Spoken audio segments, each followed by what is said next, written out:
Portanto, nós vamos ter agora uma sessão dedicada a alterações climáticas, observação da Terra e do espaço.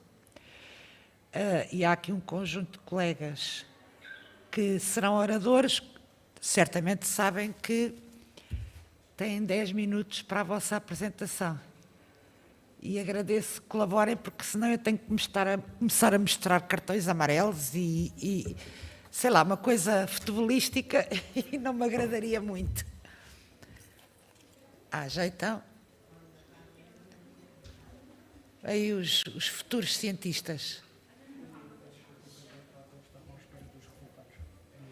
Sim. Quanto tempo é que eles demoram? 3 minutos. 3? É.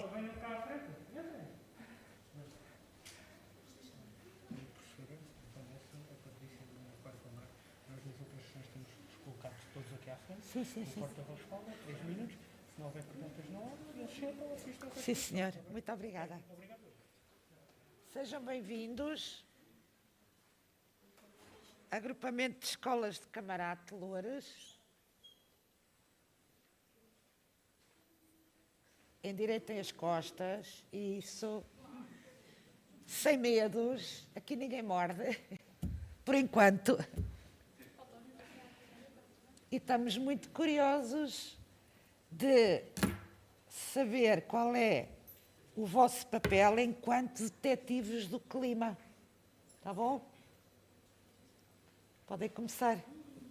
Não podem.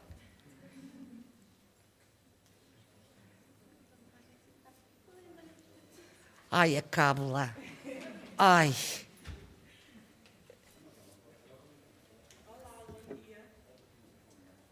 Do agrupamento de escolas de Camarate, somos do 8º ano.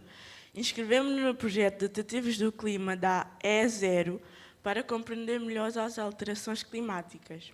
Sabem, é que a nossa escola fica muito perto do aeroporto, por volta de 2 km em linha reta, e estávamos habituados a ouvir o barulho dos aviões a passar frequentemente. Acontece que durante o confinamento deixámos de ouvir e o céu parecia mais limpo. Conseguimos ver melhor o rio e a margem sul.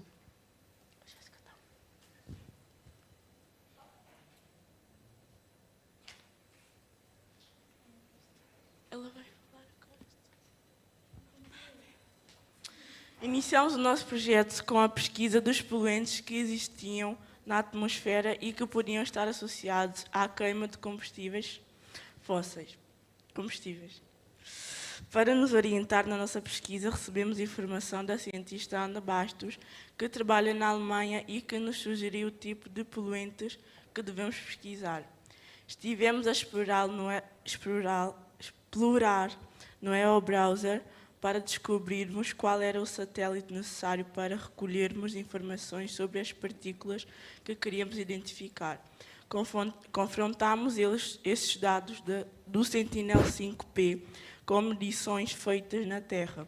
Talvez esta pequena diminuição dos voos possa nos ajudar na diminuição das alterações climáticas daqui a alguns anos. Terminou? Já. Muito bem. Obrigada. Queria perguntar à audiência se tem alguma questão a colocar aqui a estes jovens detetives do clima. Tem alguma questão? Sim, pode.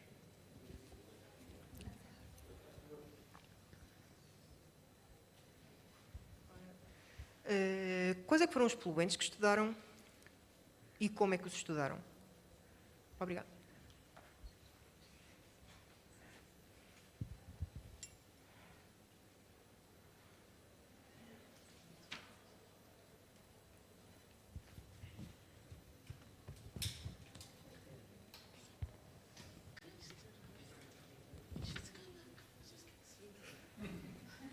Peça ajuda ao público.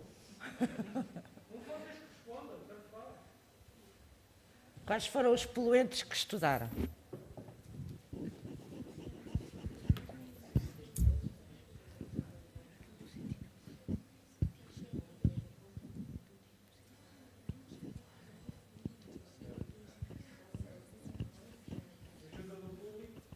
A ajuda do público, ou 50-50. Qual foi a partícula de fisicoquímica que estudaram? O CO2. NO2. O que é que chamam NO2? É o Dióxido. Pronto. E pensámos em fazer mais o quê? Estudar o dióxido de carbono, como vocês estavam a pensar, certo? E percebemos claramente que não podíamos fazer. Não foi? E depois utilizámos outra partícula. Como é que se chamava essa partícula? Tinha uma sigla assim muito estranha. Começava por um P. PM10, certo? Mas não foi no EL Brasa que fomos buscar esses dados, pois não? Fomos buscá-los aonde? Não, isso dos dados dos satélites. Foi um site que dava-nos os dados locais, certo? Pronto. Fomos tirar os outros dados a partir daí. Portanto, nós estudámos duas partículas. O PM10 e o outro era o dióxido de nitrogênio. E então? Não conseguiam responder? Ó, porta-voz, então diga lá, alto e bom som, quais foram as duas partículas que estudaram? Assim, Dióxido de nitrogênio e dióxido de... PM10.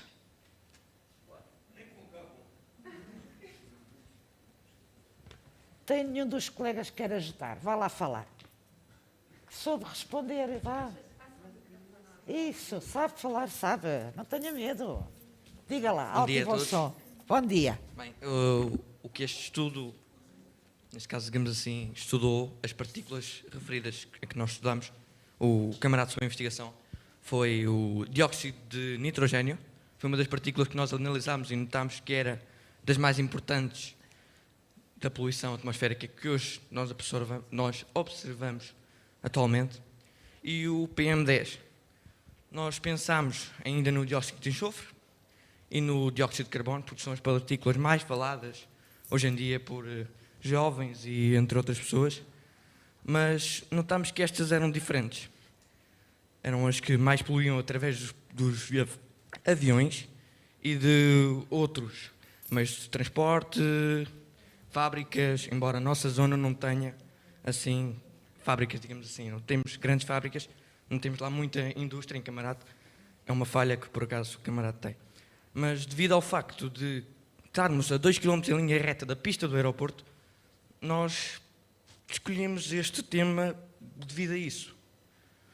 Durante o confinamento, os aviões, tal como a minha colega referiu, deixaram de transportar maiores pessoas, houve menos impacto ambiental, menos digamos assim, transportes, menos aviões a circular.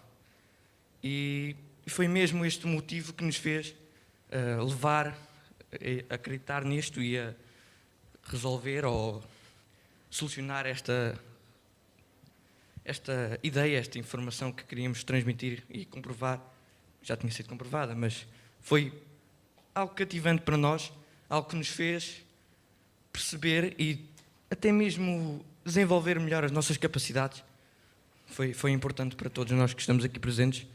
Muito então, obrigado. detectaram a redução nesses níveis. Sim, tal e qual como já tinha sido como era comprovado. previsível. Detectaram, exatamente. E foi Muito bem. o ponto mais importante para esta E investigação. o que é que isso vos despertou, em termos de curiosidade para futuros trabalhos? Bem, nós resolvermos, digamos assim, uma reportagem que foi, digamos assim, comunicada cá para fora para todos Para a a comunidade população, escolar? a comunidade escolar e até mesmo todas as pessoas que residem em Camarate, entre outras pessoas, acerca disto, sobre a poluição atmosférica, onde guiámos pelo EO-Browser, o Sentinel 5P, nós investigámos os sentinéis todos e descobrimos qual é que era o indicado para isto. E foi assim que começámos a publicar e a transmitir para todos o nosso trabalho. Muito bem. Muito obrigada, sim.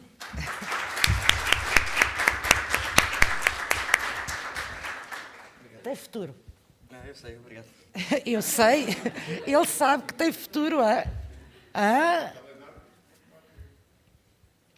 Meninas, há mais mulheres na ciência do que homens.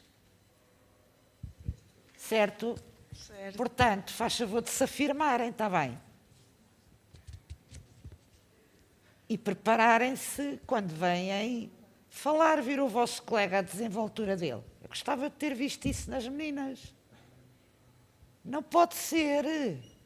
Olha este painel que aqui está. Tem uma mulher e não reflete a quantidade de mulheres que neste momento estão na ciência. Não reflete.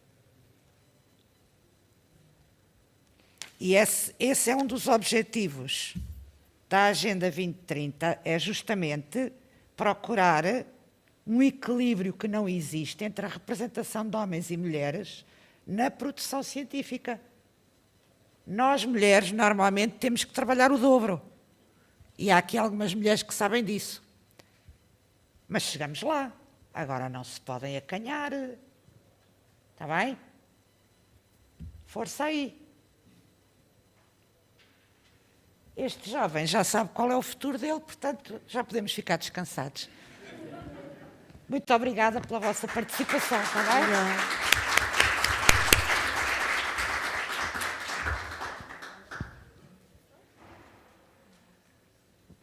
Estão desmobilizados.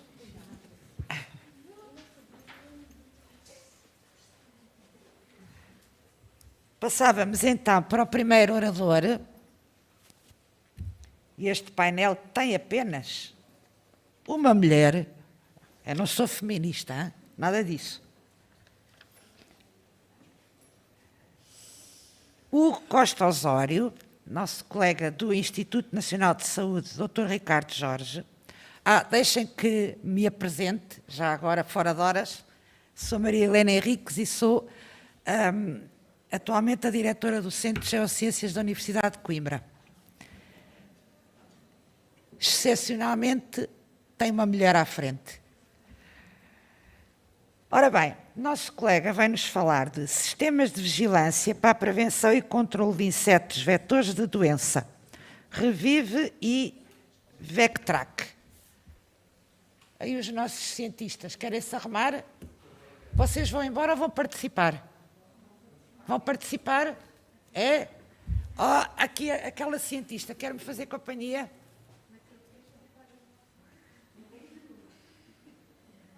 Não? Então o jovem já foi embora. Vá, sente-se aqui. A minha colega Maria João Biano faltou, de maneira que tenho muito gosto. Muito obrigado. Então diga lá qual é o seu nome, para se apresentar às autoridades. Muito bom dia.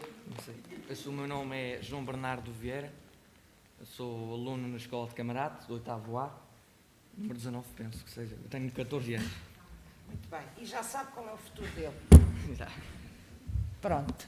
Está tudo apresentado. Peço desculpa por esta desorganização, mas o caos também faz parte do processo científico. Vamos lá? Obrigada. Vamos lá.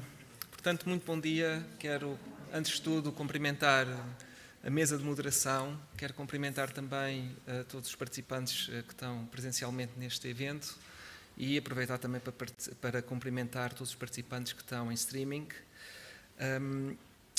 Eu agradeço, no nome do Instituto Nacional de Saúde, Dr. Ricardo Jorge, o convite que foi endereçado para a participação neste evento e congratulo-me de ter a oportunidade de vir apresentar este tema neste grande congresso da ciência. O meu nome é Hugo Costa Osório, eu sou entomologista médico no Centro de Estudos Vetores e Doenças Infecciosas, que é um dos centros do Instituto Nacional de Saúde, e o título da minha apresentação é Sistemas de Vigilância para a Prevenção e Controlo de Insetos Vetores de Doença. Eu vou falar de um programa, que é o Revive, e de um projeto que se encontram atribuídos à missão do INSA pelo seu centro de estudos e que representam, bem como representam também as linhas de investigação do Centro de Estudos Vetores e Doenças Infecciosas. Nos meus 10 minutos eu gostaria de abordar estes 5 tópicos. Portanto, falar uma introdução sobre as doenças associadas a vetores e quais os fatores emergentes, a vigilância de vetores na Europa, qual é a principal entidade que é responsável, a vigilância em Portugal e depois, então, o nosso projeto de investigação e desenvolvimento, que se encontra em curso, neste momento, no seu segundo ano, o projeto VECTRAC. Portanto, o que é que, antes de mais, no âmbito da definição, o que é que estamos a falar quando falamos de vetores de doença? Portanto, os vetores são pequenos organismos, artrópodes, que podem, através de uma simples picada, transmitir doenças como a malária, o dengue, a encefalite japonesa, a leishmaniose, e os vetores mais comuns e de maior importância médica são os mosquitos, os flebótomos e as carraças. Os mosquitos são relevantes em saúde pública quando ocorrem em elevadas densidades e criam incómodo, mas principalmente por transmitirem agentes que estão associados à doença nos humanos. As picadas de mosquito, como a maioria de vós sabe, causam imensa morbilidade e mortalidade, é responsável por mais de 700 mortes em todo o mundo, sendo que a maioria são atribuídas à malária. Portanto, anatomicamente, e esta infografia o demonstra, um mosquito não é tão assustador como um tubarão, no entanto, são a maior causa de morbilidade e mortalidade a nível mundial. Muito resumidamente, é o que se passa nas doenças associadas por vetores. Portanto, para haver a transmissão de um agente patogénico, temos de ter 3 atores a atuarem no mesmo ambiente. E esses 3 atores são os agentes, que podem ser protozoários, vírus ou nemátodos, os mosquitos vetores, Aedes, Anopheles ou Culex, são os géneros mais representativos, e depois os hospedeiros suscetíveis, ou seja, que podem eventualmente desenvolver doença. Por trás da interação entre agentes, mosquitos e hospedeiros, as condições ambientais devem ser adequadas para favorecerem a transmissão, sendo que a temperatura e a umidade são as condições mais relevantes, são os fatores-chave, embora não sejam as únicas. Ora bem, relativamente a esta temática, os fatores emergentes têm vindo a aumentar, sendo os mais importantes o clima e o transporte, juntamente com o comércio global, que influenciam o quê? Portanto, quer o clima, através das alterações climáticas, quer o transporte e o comércio global, vão influenciar a distribuição dos mosquitos vetores e também das doenças associadas. Da grande relevância para a saúde veterinária na Europa estão as espécies de mosquitos invasores, que são vetores competentes de vários arbovírus. A maioria dos eventos de introdução e estabelecimento destas espécies em outros territórios, nomeadamente na Europa, estão relacionados à dispersão passiva, quer no comércio global, quer através de viagens. As mais importantes destas espécies são o Aedes aegypti, que está representado aqui nesta figura à esquerda, ou o mosquito da febre amarela, e o Aedes albopictus, ou o mosquito tigre asiático. Ambas as espécies são exóticas e estão atualmente amplamente distribuídas na região da Europa e têm características invasoras. Nós podemos ver neste mapa extraído através do site do ECDC, em março de 2021, que realmente estes mosquitos vetores, Aedes, estão amplamente distribuídos por toda a geografia europeia, praticamente, toda a orla mediterrânica, inclusivamente a Portugal. O mosquito tigre asiático, apresentado anteriormente, é realmente o melhor exemplo de como uma espécie pode ser introduzida, estabelecida e disseminada no novo local geográfico. Ele foi detectado na Europa, na Albânia, na década de 70 do século passado e rapidamente disseminou por toda a orla mediterrânica. Como vemos no mapa, nós temos realmente, em Portugal estão presentes ambas as espécies, quer o Aedes aegypti, quer o Aedes albopictus. O primeiro na região autónoma da Madeira, na Ilha da Madeira, desde 2005, e o segundo em Portugal continental, em 2017. As evidências de que as doenças associadas a mosquitos estão a ganhar terreno na Europa não são poucas, e eu mostro-vos aqui alguns surtos epidémicos que ocorreram na Europa, nomeadamente o surto de dengue na Madeira, em 2012, com mais de 2.000 casos de infecção humana, os surtos de malária na Grécia entre 2012 e 2013, vários casos de dengue autóctone em Espanha e em França, portanto, dengue que resultou da transmissão local de mosquitos infectados, surto de chikungunya em Itália em 2017, portanto este outro vírus, de outra família, da do dengue, e um nosso velho conhecido, o vírus West Nile, que é um vírus endémico na região europeia, na verdade, mas que está, de certa maneira, a ganhar uma atualidade muito grande e a sua ocorrência e distribuição tem vindo a ser alargada na última década. Ou seja, então, como podemos prevenir e controlar surtos de doenças associadas a mosquitos? O controle de vetores é a principal ferramenta que nós dispomos para a maioria destas doenças. O sucesso do controle de vetores assenta numa estratégia de vigilância entomológica eficaz, que é resultante do quê, propriamente?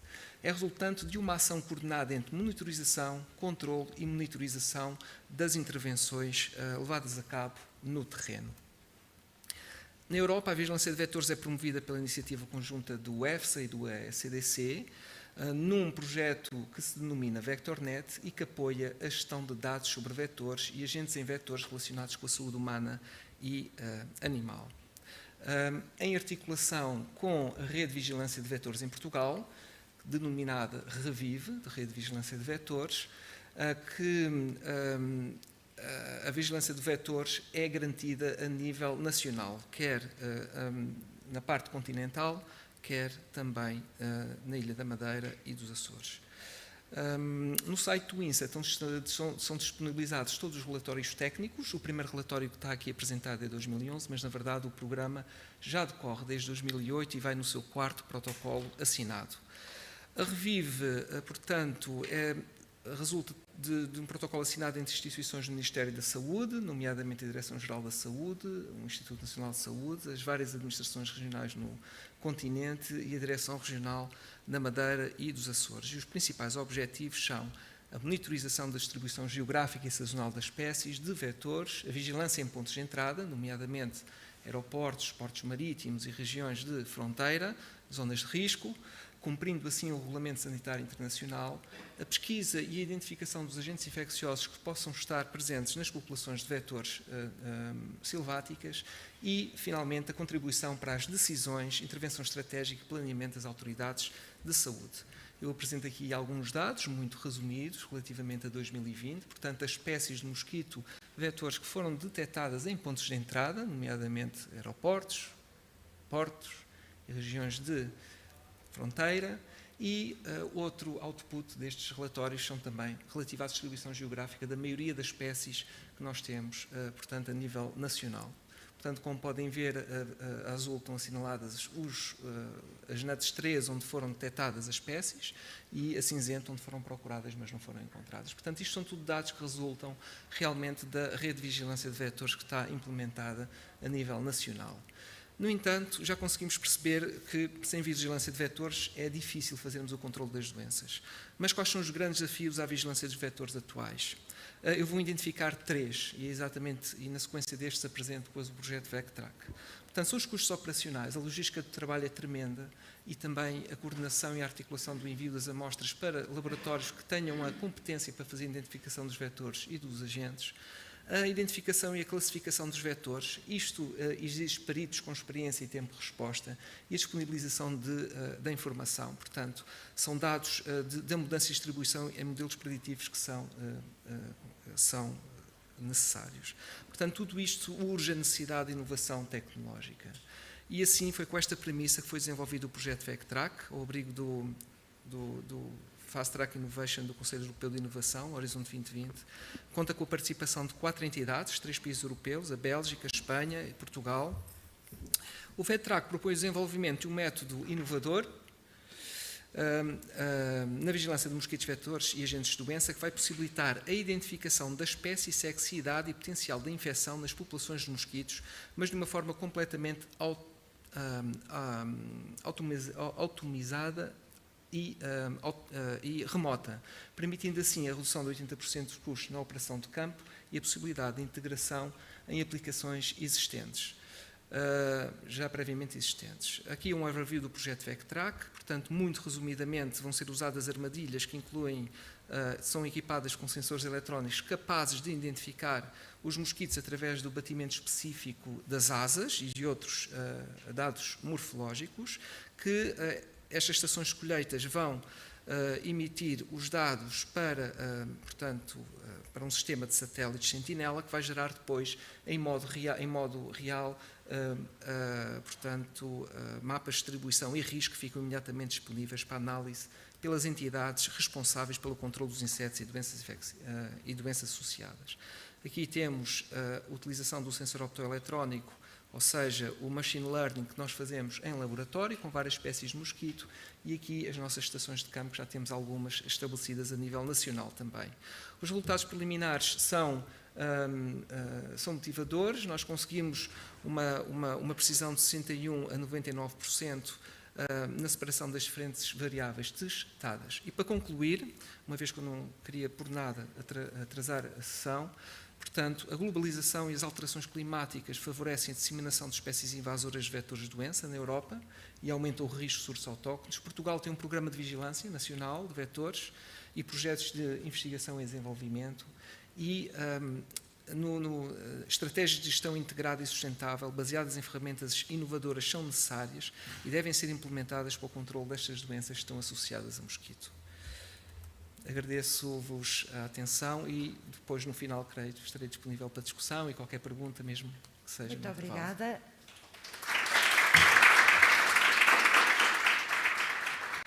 Eu esqueci-me de perguntar se há aqui alguém que não fale português.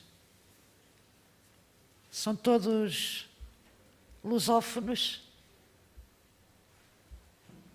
É que estava previsto, se houvesse alguém que não falasse português, tinha que se fazer a apresentação em inglês, o que é sempre desagradável. Ora, muito interessante. Queria só fazer uma pergunta. Houve aí um gráficozinho que mostrou que havia incidência de um dos mosquitos no Algarve. E depois, curiosamente, no centro-norte, não sei que distrito é aquele ao lado do Porto. É o Conselho de Penafiel. Penafiel. Sim, é a área metropolitana do Porto. O Algarve consegue-se perceber, porque tem mais turismo, há mais mobilidade das pessoas, está mais perto em termos climáticos daquelas invasões de insetos do norte da África. Agora, no meio de Penafiel, há sim alguma razão? É uma excelente pergunta com uma fácil resposta, no sentido em que realmente estes mosquitos vetores estão muito associados ao transporte global de mercadorias e é uma zona industrial. E a população que está no Conselho de Penafiel está associada exatamente a uma Calçado. fábrica de recaustagem de pneus que importa a nível internacional. Portanto, foi a partir daí que se deu a introdução. São introduções independentes, a do Algarve e a de Penafiel, são populações distintas e que ocorreram em períodos diferentes, mas foram detectadas ambas em 2017. Curioso, hein? Como é que uma fábrica de pneus pode levar Enfim. Mais alguma questão? O colega tem uma questão. Obrigado. Viva, Hugo. Gostei muito. É sempre bom ir acompanhando estes trabalhos que, pioneiramente, o Armindo Filipe começou há 20 e tal anos, ou 30, não é? Verdade. E queria colocar-te duas questões. Por um lado, se também estão atentos a vetores não artrópodes, nomeadamente a roedores. Julgo que no passado atendiam também, porque os roedores também podem vetorizar doenças, não é? E por outro lado, se nas capturas que fazem nas vossas armadilhas, agora remotamente já não fazem, mas ouvem as asas só, é capaz de não chegar, para isto que eu quero saber, que é verificação do estado infeccioso do agente, do vetor. Isto é, se está ou não infectado por agentes patogénicos. Certo. Relativamente aos vetores não artrópodes, ou os roedores, portanto, no âmbito do CEVDI, são estudados quer esses vetores, quer os agentes que eles possam transmitir. Portanto, são estudados quer a nível de investigação, quer a nível de diagnóstico. Portanto, o CEVDI tem disponível, portanto, o diagnóstico, nomeadamente, das antaviroses que são relacionadas com a transmissão entre roedores. E, portanto, sim, atualmente não temos nenhum projeto de investigação a decorrer, nomeadamente, com esta temática, mas está prevista na missão do CEVDI realmente o diagnóstico e linhas de investigação que incluem os roedores como vetores e os seus agentes. Relativamente à segunda pergunta, portanto, como é que era?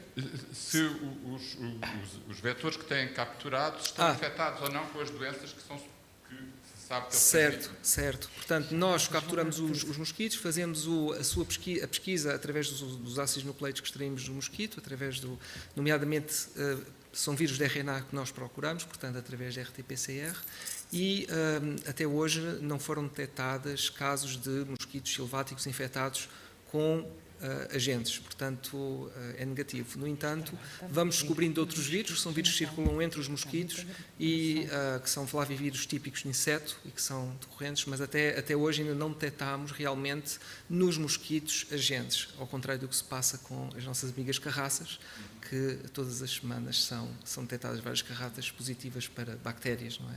Mas pronto, essa é outra temática. Amigos, já estamos um bocadinho atrasados. Vou ter que passar. Muito obrigada, sim. É muito interessante esse trabalho e útil, claro. Vou passar ao colega Carlos Viegas Damasio, Nova Laboratory for Computer Science and Informatics, que nos vai falar de floresta limpa, ou seja, uma quimera. Exato. Detecção de intervenções em faixas de gestão de combustível para incêndios. Traga-nos boas notícias.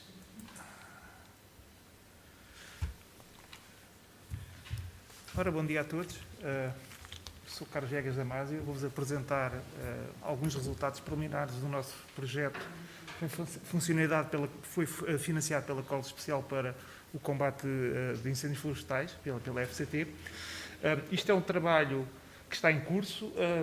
Temos vários parceiros, portanto, temos o Nova Links, eu sou do Nova Links, investigador do Nova Links, que está associado ao Departamento de Informática da Nova School of Science and Technology, FCT Nova.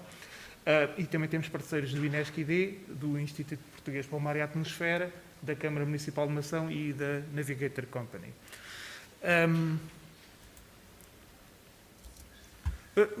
Nós já ouvimos falar de faixas de gestão de combustível e sabemos a importância quer para a mitigação, quer para o combate e para a proteção de infraestruturas, bens e, obviamente, vidas humanas. Obviamente, também sabemos que se temos milhares de quilómetros de faixas de gestão de combustível para manter e se temos seguido as notícias, há alguma dificuldade em realmente ter uma perspectiva geral. E esse é o nosso grande objetivo com este projeto, é proporcionar dar uma ajuda nesse processo. E, em particular, aquilo que nós queremos perceber é quais são aquelas faixas que necessitam de ser intervencionadas, de serem limpas. Qual é a dificuldade? É que a vegetação evolui, portanto, nós podemos cortar a vegetação num determinado momento, cumprindo todos os regulamentos, mas depois ela voltar a rejuvenescer e, portanto, ficamos com a faixa no estado que não desejamos. Em particular, o que vos vou apresentar aqui tem a ver com as faixas em torno de vias de comunicação. Portanto, basicamente, o projeto Floresta Limpa vai buscar dados de satélite, da constelação de satélites Sentinel, vai também, vai também utilizar dados quer meteorológicos, quer de alertas que existam. Nós vamos processar os dados meteorológicos e através de algoritmos de aprendizagem automática e vamos disponibilizá-los numa cloud para utilização, obviamente, num computador portátil, mas aquilo que nós pretendemos realmente é a sua utilização em campo pelos cidadãos através de uma app de recolha de dados e que nos permita confirmar aquilo que nós estamos a produzir através dos nossos algoritmos. E basicamente é isso que eu vos vou aqui mostrar rapidamente através de um piloto que nos estamos a desenvolver para o Conselho de Mação, porque eles mantêm, ao longo dos anos, têm um grande histórico e têm muito cuidado com esta questão e, portanto, nós utilizamos esses dados para os nossos primeiros trabalhos. E aquilo que nós vou apresentar aqui é um serviço de demonstração que nós começámos a desenvolver, então, para a monitoração da vegetação nas faixas de gestão de combustível de incêndios do Conselho de Mação.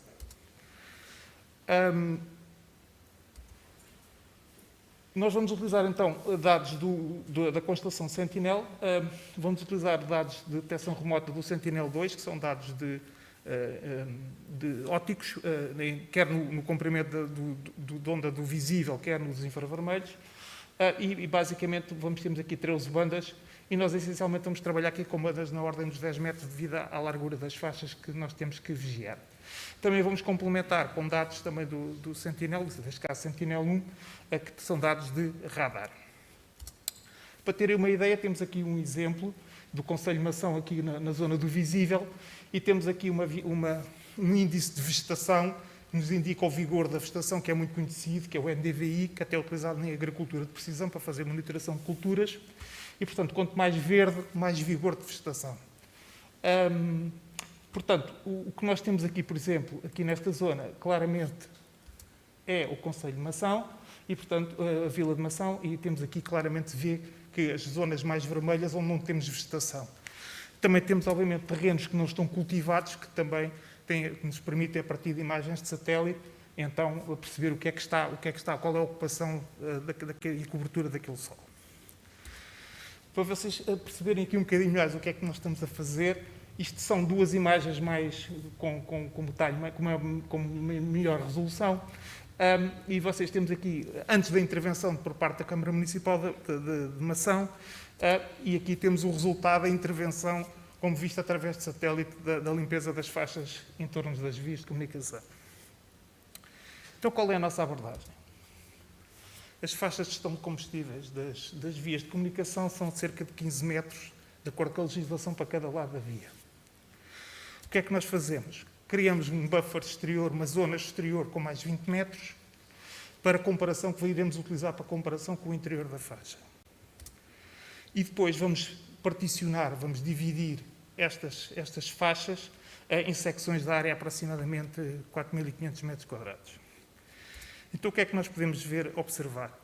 No caso das secções não intervencionadas, temos aqui um extrato, um pequeno segmento da imagem, e temos aqui a zona onde temos a faixa, temos a zona onde temos o exterior, aplicamos, extraímos estatísticas a partir daquelas zonas, daquelas secções, e, portanto, por exemplo, médias, desvios padrões, etc., mínimos, máximos daqueles pixels que ali estão, e, portanto, nós produzimos um sumário de cada uma daquelas secçõezinhas. E depois analisamos essas estatísticas ao longo do tempo.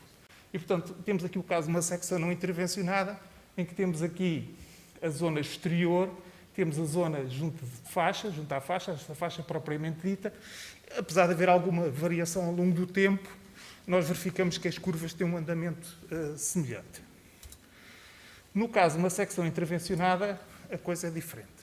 Portanto, o processo é exatamente o mesmo, fazemos as estatísticas de dentro e fora, e depois, quando vemos ao longo do tempo, percebemos que realmente o comportamento da faixa, que é este que aqui está, foi intervencionada aqui, basicamente aqui entre março e abril, verificamos que realmente há aqui uma interrupção desta semelhança que existia antes. Nós, nos nossos algoritmos, em vez de utilizarmos estes dois indicadores, o dentro e o fora, fazemos a diferença para termos apenas uma característica para cada uma destas secções. E, portanto, temos aqui o caso de uma secção que não foi intervencionada e, basicamente, temos uma linha praticamente constante ao longo do tempo e temos aqui o caso de uma secção azul intervencionada em que realmente verificamos que a diferença, há aqui um salto no momento em que foi feita aquela limpeza. O que é que temos aqui, então? Temos aqui, então, a parte da verdade do terreno, aquilo que aconteceu na realidade, como nos foi fornecido pela Câmara Municipal de Mação. A vermelho temos as zonas não intervencionadas e a azul a branca as zonas intervencionadas. E isto é o resultado dos nossos algoritmos. Portanto, vemos que realmente, visualmente, temos muita semelhança, mas, obviamente, também sabemos que vamos cometer alguns erros. Portanto, temos aqui a existência daqui, que devia ser tudo branco, e temos aqui umas pequeninas secções a vermelho, que são falsos negativos, neste caso. E também vamos ter falsos positivos, e, portanto, depois vão exigir, então, aquela tal confirmação por parte da população ou das entidades que se associam com o nosso projeto. O que é que nós fazemos? Utilizando estas características todas, comparamos, neste momento, vários classificadores, portanto, várias formas de fazer esta aprendizagem.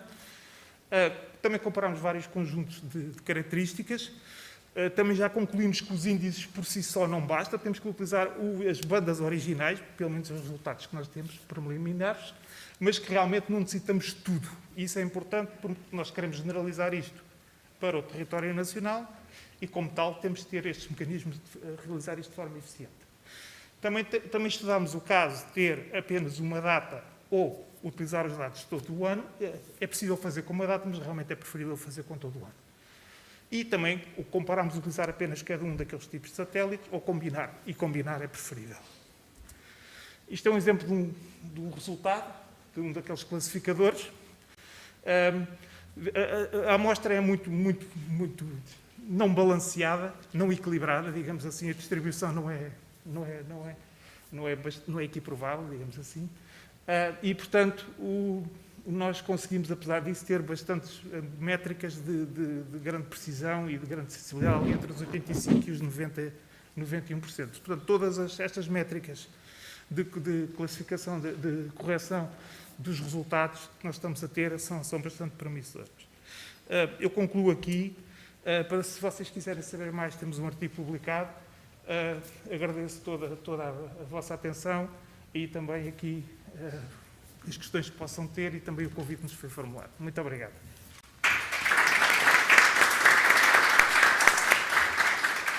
Muito obrigada por ter cumprido escrupulosamente o tempo. Alguma questão?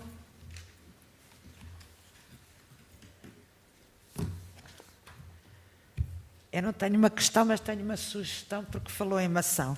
Quando passarem por lá, vão ao Instituto Terra e Memória, ao Museu de Mação, que vale a pena. Que é muito interessante para quem gosta de arqueologia. É uma instituição que faz trabalho muito relevante na área da arqueologia, em Portugal e no mundo inteiro, África, Brasil. Então, muito obrigada. Muito obrigado a todos. Sendo assim, passamos imediatamente ao colega Alexandre Cabral, que é do Instituto de Astrofísica e Ciências do Espaço. Vai-nos falar de desafios científicos e desenvolvimentos em instrumentação no Instituto de Astrofísica e Ciências do Espaço, descobertas recentes e a próxima geração de instrumentos para a astronomia. Ok. Obrigado pelo convite, obrigado pela introdução e eu vou passar muito rapidamente, porque 10 minutos são curtos. Eu tenho os meus slides em inglês, mas eu vou falar em português, estão em inglês, no caso de estar cá algum participante. Bom, o Instituto de Astrofísica e Ciências do Espaço surgiu em 2015 pela fusão entre o Centro de Astronomia da Universidade do Porto e o Centro de Astronomia e Astrofísica da Universidade de Lisboa. A partir deste ano temos também na equipa colegas ligados à Universidade de Coimbra e, portanto, neste momento temos 3 polos distribuídos desta forma no país. É feita investigação em 5 áreas. Nós temos 5 grupos, um deles, o grupo de comunicação de ciência, que tem feito um trabalho excelente. Depois há 4 grupos que fazem investigação na área da astrofísica, desde os planetas, estrelas, galáxias e a parte de cosmologia. E há um grupo do qual eu sou responsável neste momento, que é o grupo de instrumentação para a astrofísica, que, no fundo, permite aos outros grupos terem um maior acesso àquilo que são as infraestruturas existentes. Muito rapidamente, em termos de números de recursos humanos, nós somos neste momento 73 investigadores, o staff técnico são 13 pessoas e 38 estudantes de doutoramento. Parece um número pode parecer grande, mas no que diz respeito, por exemplo, à parte da instrumentação, 11 pessoas é realmente um número muito reduzido para aquilo que se faz e talvez seja das coisas mais críticas a gestão dos recursos humanos e das carreiras, especialmente dos novos cientistas. Esta participação do Instituto de Astrofísica na parte da instrumentação é bastante importante porque isto é uma das formas de garantir um acesso privilegiado às infraestruturas existentes, tanto na Agência Espacial Europeia, na ESA, como no Observatório Europeu do Sul, neste caso para aquilo que é chamado o Ground Base, portanto os observatórios com os grandes com os grandes telescópios. Não só porque a participação na instrumentação tem como retorno noites de observação nestes instrumentos e nestas missões, mas também porque esse acesso é feito de forma privilegiada. Aqui tenho alguns dos instrumentos e missões que nós participámos tanto no passado, no presente e no futuro, colocando-os mais ou menos naquilo que é uma linha temporal que mostra um pouco daquilo que é também o roadmap do Instituto, que no fundo está em consonância com aquilo que é o roadmap tanto da ESA como do ESO. Aqui da Agência Espacial Europeia, onde temos, por exemplo, ali o KEOPS, que a parte da instrumentação já terminou, o KEOPS e o Euclid, que são essencialmente participações na área do software, o Plato e o Ariel, tanto na área do software como hardware, onde nós desenvolvemos sistemas para validar na Terra os instrumentos antes de eles serem lançados para o espaço. E depois ali o projeto Athena, em que há ali uma divisão no Athena OBM de On-Board Metrology, que é um projeto bastante interessante, em que o Athena é essencialmente uma missão de raio-x, e aquilo que é o Athena OBM é um desenvolvimento de um instrumento, neste caso naquilo que se chama um modelo de engenharia, portanto, antes ainda de ir voar, e é um projeto que é liderado pelo IA neste momento e que tem a participação da Evoleo e da FHP, duas empresas portuguesas, e também da Thales Alenia Espaço, uma empresa europeia, mas que 80% do projeto é desenvolvido pelo IA, pela Evoleo e pela FHP. Neste caso, aquilo que nós estamos a fazer é garantir que esta configuração deste instrumento, temos um espelho de raio-x que está a 12 metros daquilo que são os dois detectores, e a posição do eixo deste espelho tem que ser determinada no plano dos sensores com uma exatidão abaixo de algumas dezenas de micrometro, e portanto é necessário ter um sistema de metrologia que o controle. E isso é aquilo que nós estamos a fazer. Portanto, a distância entre o espelho e os sensores são 12 metros, portanto a 12 metros nós temos que conseguir perceber qual é que é o posicionamento do eixo desse espelho. O que é interessante aqui é que neste momento nós estamos a liderar aquilo que é o desenvolvimento da tecnologia e a criação desse protótipo, aquilo que é designado pelo modelo de engenharia. No passo seguinte, esperamos nós que, com o sucesso deste projeto, aquilo que é chamado o Flight Model seja feito e liderado por uma destas empresas portuguesas, e nós, claro, participando também, nesse caso, trocando os papéis. Fazendo o mesmo exercício para o ESO, para o Observatório Europeu do Sul, ali alguns dos projetos que nós estamos neste momento a participar, NIRPS, por exemplo, no Observatório em La Silla, MUNDS e o Blue Moose no Very Large Telescope, todos no norte do Chile, no deserto no caso do VLT, no deserto de Atacama, e o ELT no Extremely Large Telescope, também no Chile. Projetos que alguns estão para começar, outros em duração, e está ali o Expresso, que foi um projeto que nos, eu ia dizer roubou 10 anos, não roubou, que nos ocupou 10 anos, e que neste momento começa a dar os primeiros frutos em termos científicos. O Expresso é um espectrógrafo, portanto permite determinar o espectro das estrelas, e que foi instalado no deserto de Atacama, portanto no Very Large Telescope. Cada um daqueles 4 grandes edifícios contém telescópios com um espelho de 8 metros, e aquilo que o Expresso tem talvez da característica mais interessante é a possibilidade de receber a luz dos 4 telescópios ao mesmo tempo. Este foi, inclusivamente, o sistema que Portugal estava responsável, ou seja, desenvolver 4 sistemas ópticos com mais de 100 metros que fazem a coleção da luz e que levam a luz do telescópio até ao espectrógrafo, que faz com que a maior abertura óptica existente neste momento, de 16 metros, seja a do VLT e aquela que consegue funcionar com o Expresso. Em termos de resultados científicos, muito rapidamente, este foi um que passou se calhar um pouco despercebido. Em março de 2020 estávamos a iniciar a pandemia e havia coisas mais importantes do que, por exemplo, saber-se que foi descoberto um planeta onde chove ferro. Neste caso, a questão de se perceber que há condensação de ferro durante a fase noturna desta estrela. Neste mesmo planeta, um trabalho aí liderado pelo IA, foi descoberto, por exemplo, que a atmosfera tem também lítio. Um dos próximos resultados que está para ser publicado neste mês é um planeta em que a massa tem metade da massa de Vênus, a massa de Vênus que ainda é menor que a massa da Terra e, portanto, isto é qualquer coisa que se calhar há 10 anos quase que ainda parecia um sonho, assim como muitas das coisas que vão fazendo a nível de análise de atmosferas de planetas. Mostrando um bocadinho o futuro e um dos instrumentos em que nós, neste momento, já estamos a trabalhar e que a sua fase de construção irá iniciar-se no final deste ano, o IRIS para o ELT. O ELT é o Extremely Large Telescope, 40 metros de diâmetro. Eu penso que o meu colega Paulo vai falar também do ELT e, portanto, eu passo um pouco à frente. É dos grandes objetivos é a questão da detecção de vida, de possível vida noutros planetas. Aqui, só para terem uma ideia do que é que nós estamos a falar, o IRIS é um instrumento que vai ter 3 espectrógrafos. Ali vemos apenas um espectrógrafo cá em baixo. Portanto, pela dimensão das pessoas, conseguem ver um bocado aquilo que são a dimensão destes instrumentos.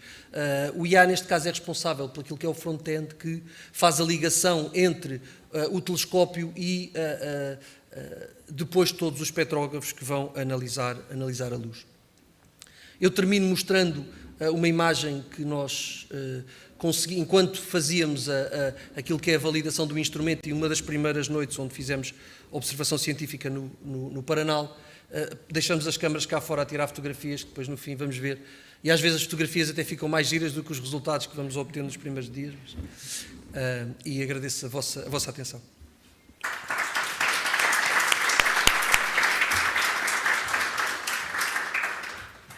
Muito obrigada.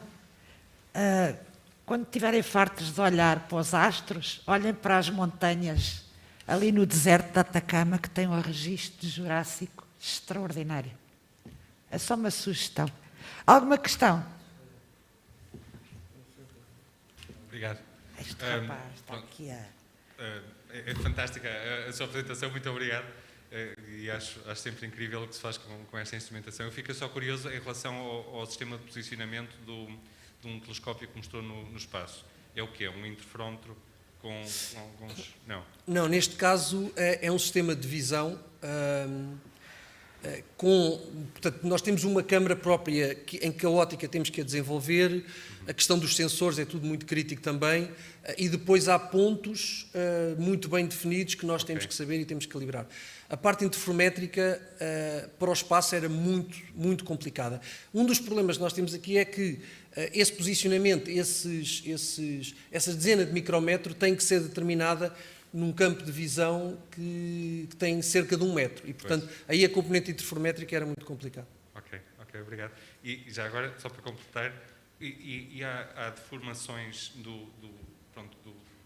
das peças, é que ao nível de 10 micron é provável que haja deformações térmicas e por aí fora. Sim, as questões térmicas são uma das questões críticas e os problemas são a temperatura que isto tem que funcionar, e aí as questões térmicas vão, por exemplo, até mesmo o desenho da óptica. Fazer estas coisas na Terra é uma coisa, fazer estas coisas no espaço tem aspectos bastante críticos. Até as fontes de luz que vamos usar, até que ponto é que os sensores que são sensores de raio-x não é muito fácil. E já agora, uma das questões mais complicadas é que as empresas que estão a desenvolver o instrumento, primeiro pensam na componente raio-x, naquilo que está ligado à parte científica, e esquecem um bocadinho depois tudo aquilo que é os subsistemas que garantem que tudo aquilo funciona. E neste momento um dos problemas é como é que nós conseguimos pôr os pontos, que espaços é que há, como é que fazemos a ligação aos sensores para garantir que essas ligações não têm essas deformações, e isso são partes também muitas vezes muito críticas, onde se calhar às vezes mais do que as soluções técnicas é a criatividade e a imaginação para criar novas formas de conseguir ter estas coisas implementadas. Certo. Muito obrigado. Obrigado. Muito obrigada pela sua participação. Obrigado, eu. Então agora vem o colega Ricardo Gonçalo. Laboratório de Instrumentação Física e Experimental de Partículas, vai nos falar da fronteira da física de partículas na Europa. Ok, tentar...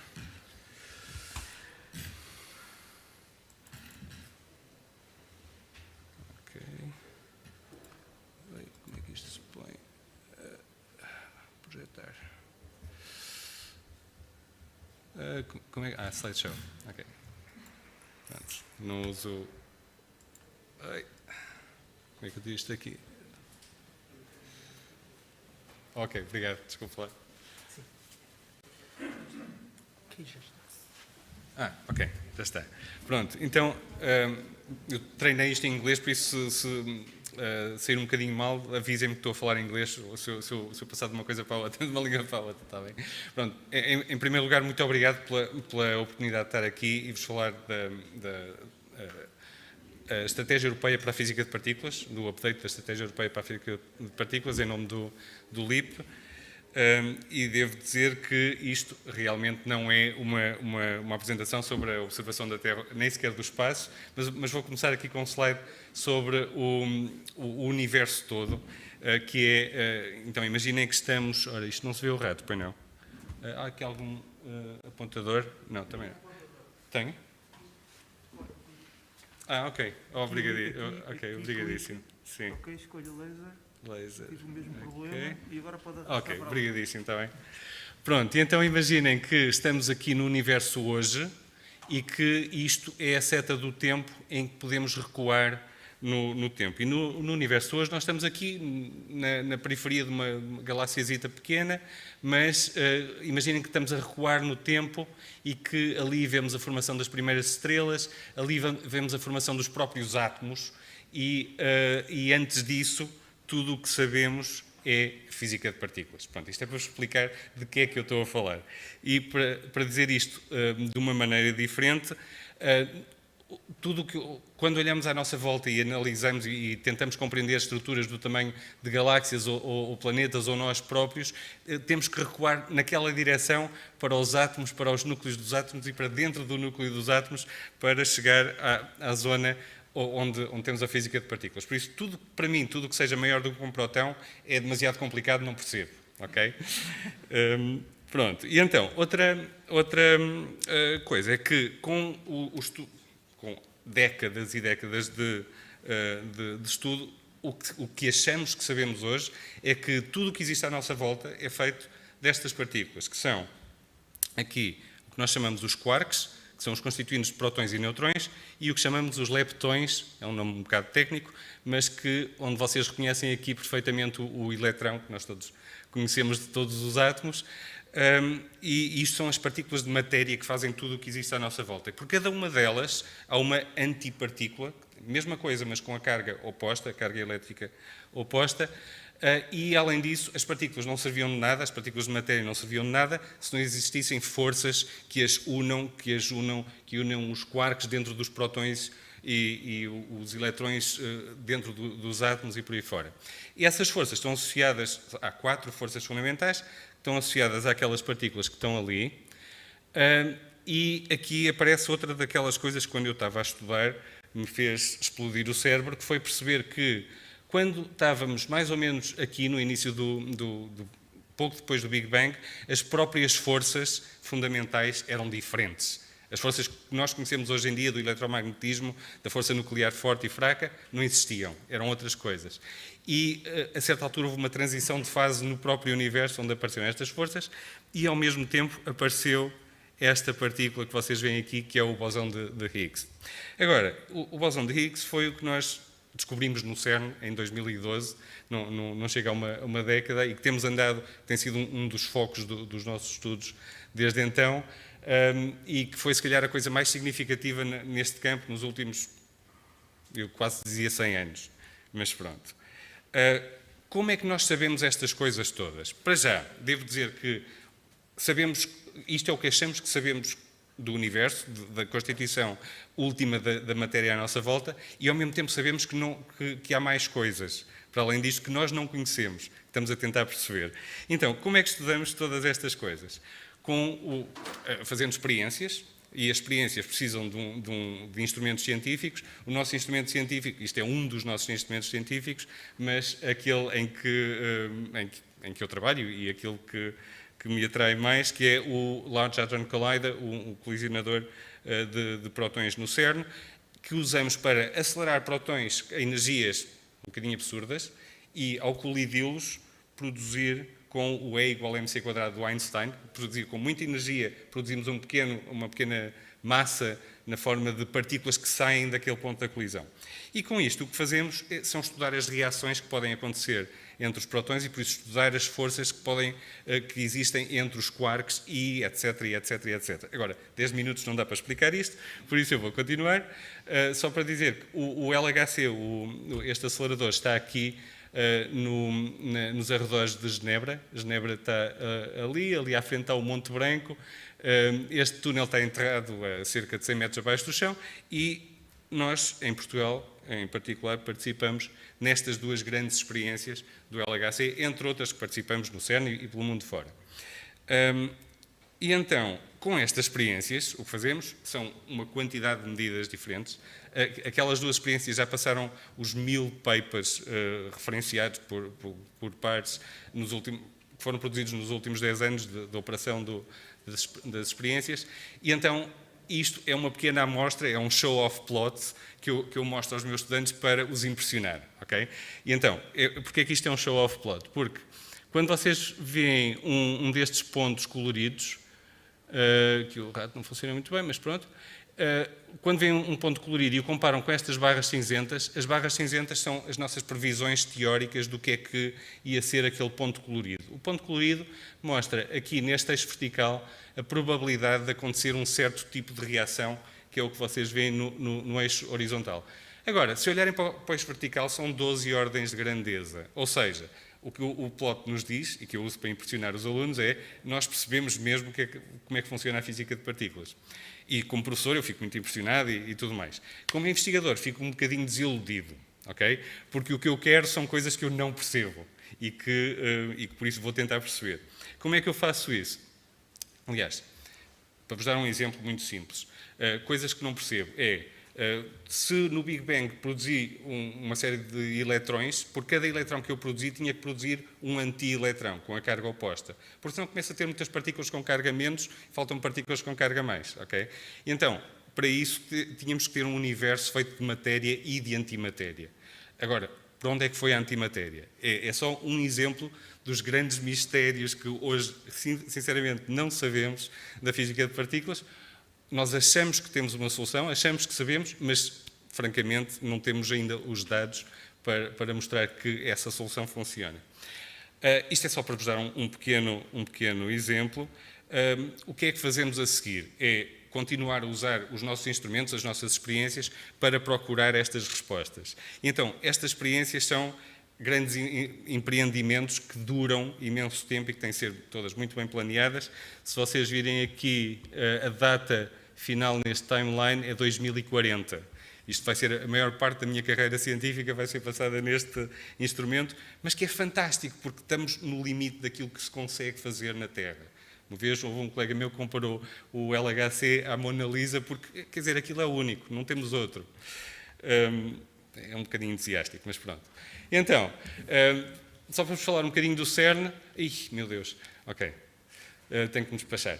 Então, só para vos falar um bocadinho do CERN, o CERN é um laboratório global, fica na Suíça, mas tem cerca de 15 mil utilizadores por todo o mundo, pessoas que estão lá e pessoas que estão nos seus institutos, como nós, entre os quais somos cerca de quase 2% nas várias experiências e em vários programas de treino, transferência de tecnologia e por aí fora.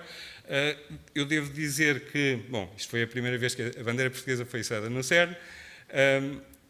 Devo dizer que também há retorno industrial para os vários países, inclusivamente Portugal, e há cerca de 50 empresas de base tecnológica portuguesas a trabalhar com o CERN. E finalmente chego ao assunto da minha apresentação, só agora. E então, peço desculpa, que é o update da Estratégia Europeia de Física de Partículas. O que é isto? Isto é o instrumento principal da comunidade para planear o seu futuro de longo termo. começa com uma consulta à comunidade não só europeia, mas mundial de física de partículas, em que se tenta perceber quais é que são os grandes objetivos para as próximas décadas.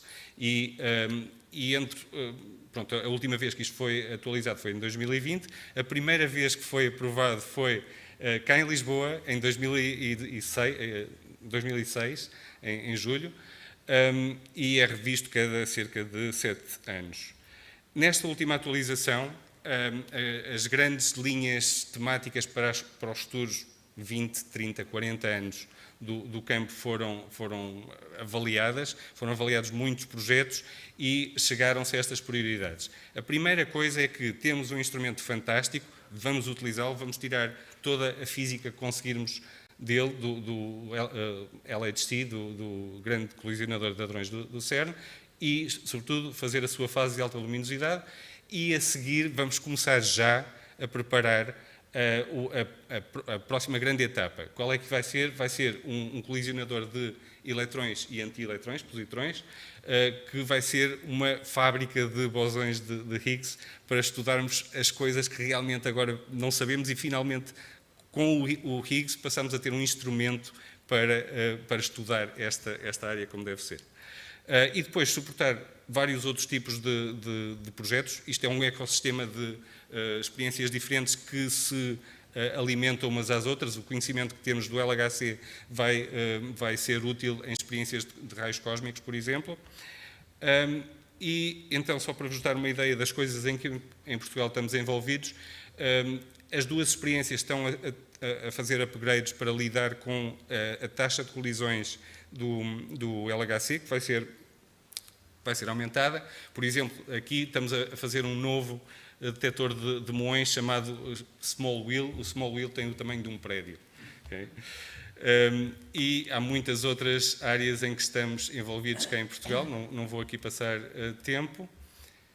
E, finalmente, o estudo do próximo passo, do Future Circular Collider, que foi o que já esteve a acontecer nos últimos 2 anos, e agora o grande passo que foi dado há cerca de um mês foi a aprovação do Feasibility Study.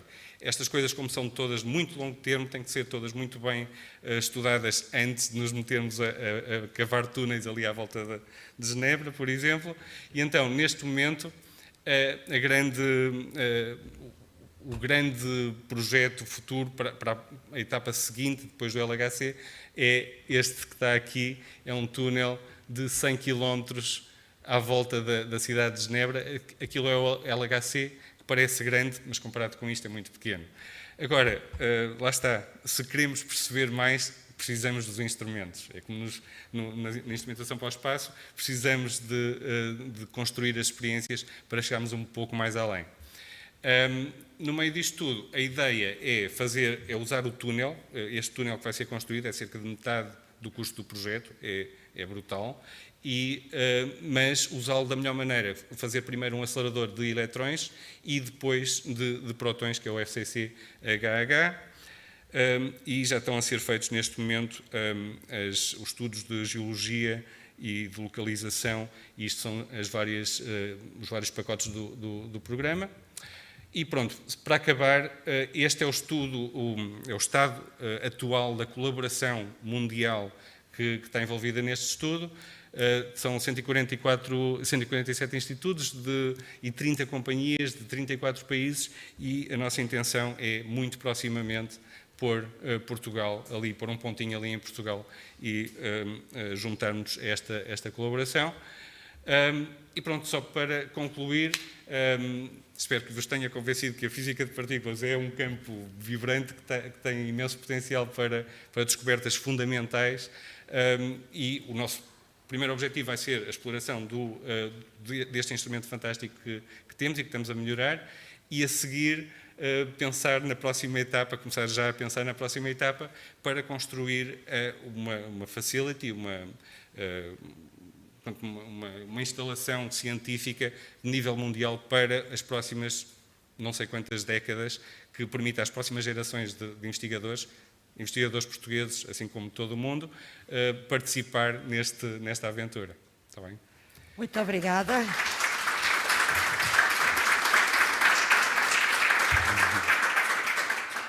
uma apresentação entusiástica sobre o invisível. Exatamente. Eu estarei no outro oposto, sou geóloga, de maneira que qualquer coisa que não tenha pelo menos a dimensão da Terra é invisível. Pronto, alguma questão? Sim. Esta questão foi um bocado uma conversa que tive com uns amigos há pouco tempo. Vinha um bocado no porquê de... Se calhar não tem muito a ver com o que falámos aqui, mas porquê que os eletrões têm carga e os prótons, mas mais porquê que os nêutrons não têm carga. Sendo em conta que certo. conhecimento que tenho é Química Física, terceiro ano. Certo, eu não sei nada de uma série de assuntos e pronto, gostava de saber muitas vezes. É muito simples, é que os prótons são constituídos por quarks, são bolas de quarks coladas com umas outras partículas chamadas gluões. E então, nos quarks há 2 quarks U e um quark D dentro de cada próton. Os quarks U têm carga elétrica mais 2/3, por isso 2/3 mais 2/3 dá 4/3. O quark D tem carga menos 1/3, por isso 4/3 menos 1/3 dá 1. Para fazer um neutrão daqui tiramos um U e pomos um D. Por isso ficamos com 2/3 menos 1/3 menos 1/3, carga 0. Okay? Ou seja, quando apareceram os quarks, ninguém percebia porque é que aquilo estava a ser sequer sugerido por um físico teórico. Aquilo não servia para nada na altura, ninguém acreditou nele durante uma série de anos, mas explicou porque é que existem uma série de partículas que naquela altura estavam a aparecer de todo o lado e não se percebia porquê. Ok, depois as questões é porque é que esses 3/4 é porque é que isso tem carga, de onde é que a origem das cargas vem? Mas acho que isto seria demasiado complexo para o tempo que teríamos. Não é complexo, é muito simples, não sabemos. E é por isso que continuamos a fazer experiências físicas de partículas, está bem? É um campo giríssimo porque a cada passo uma pessoa percebe que aquilo que pensa que é a maneira como funciona o mundo, o universo, a natureza à nossa volta, afinal não é assim, é outra coisa. Pronto, estamos sempre a encontrar coisas que são surpreendentes, está bem? É sem dúvida bastante interessante, obrigadíssimo. Obrigado.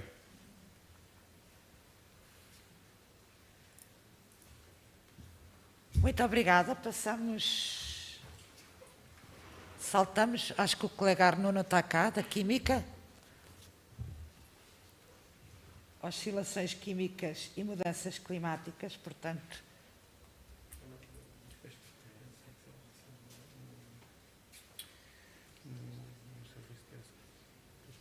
A apresentação cá para baixo, nós não podemos fazer isso aqui. É o Paulo. Eu sou o Paulo. Pronto. Mas eu tive numa Pelos sala vistos, por não há relação entre as oscilações químicas e as mudanças climáticas. Falta de presença. Passamos para o Paulo Garcia, Centro Multidisciplinar de Astrofísica, que nos vai falar da participação da unidade Centra nos projetos de instrumentação do Observatório Europeu Austral. Não é por aí. São as ordens que nós temos. Deixa-me lá ver se vai chegar. Não lhe deram a indicação que o senhor tinha que ir ao serviço dessa entregar a apresentação. É esta aqui? É.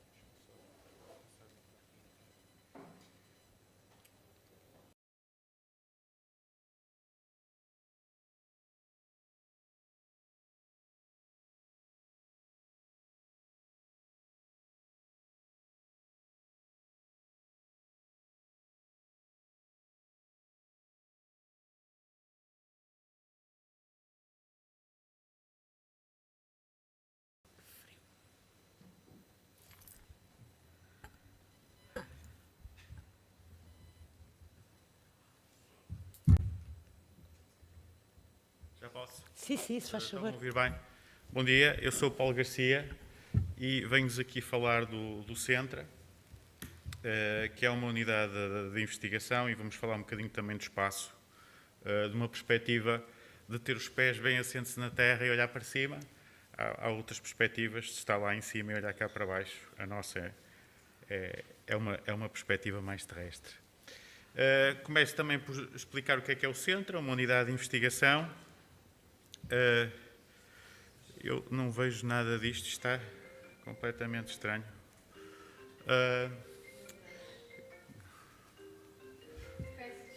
Não há problema. Nós não somos professores de secundário, não vai haver aqui uma punição já. Eu tenho um filho de secundário e por isso sei que isso é muito grave, tocar o telefone. Então, nós estamos baseados no Instituto Superior Técnico, há um ramo na Faculdade de Ciências e também há pessoas, eu sou da Faculdade de Engenharia do Porto, que trabalham nesta unidade. Vocês sabem que as unidades são avaliadas, nós tivemos uma avaliação muito boa, somos excelentes, mas não somos excelências, e fazemos investigação em muitas áreas, muito ligada à parte mais física, por isso física dos buracos negros, ondas gravitacionais, partes ligadas à cosmologia, supernovas, mas também à parte ligada aos instrumentos e dados.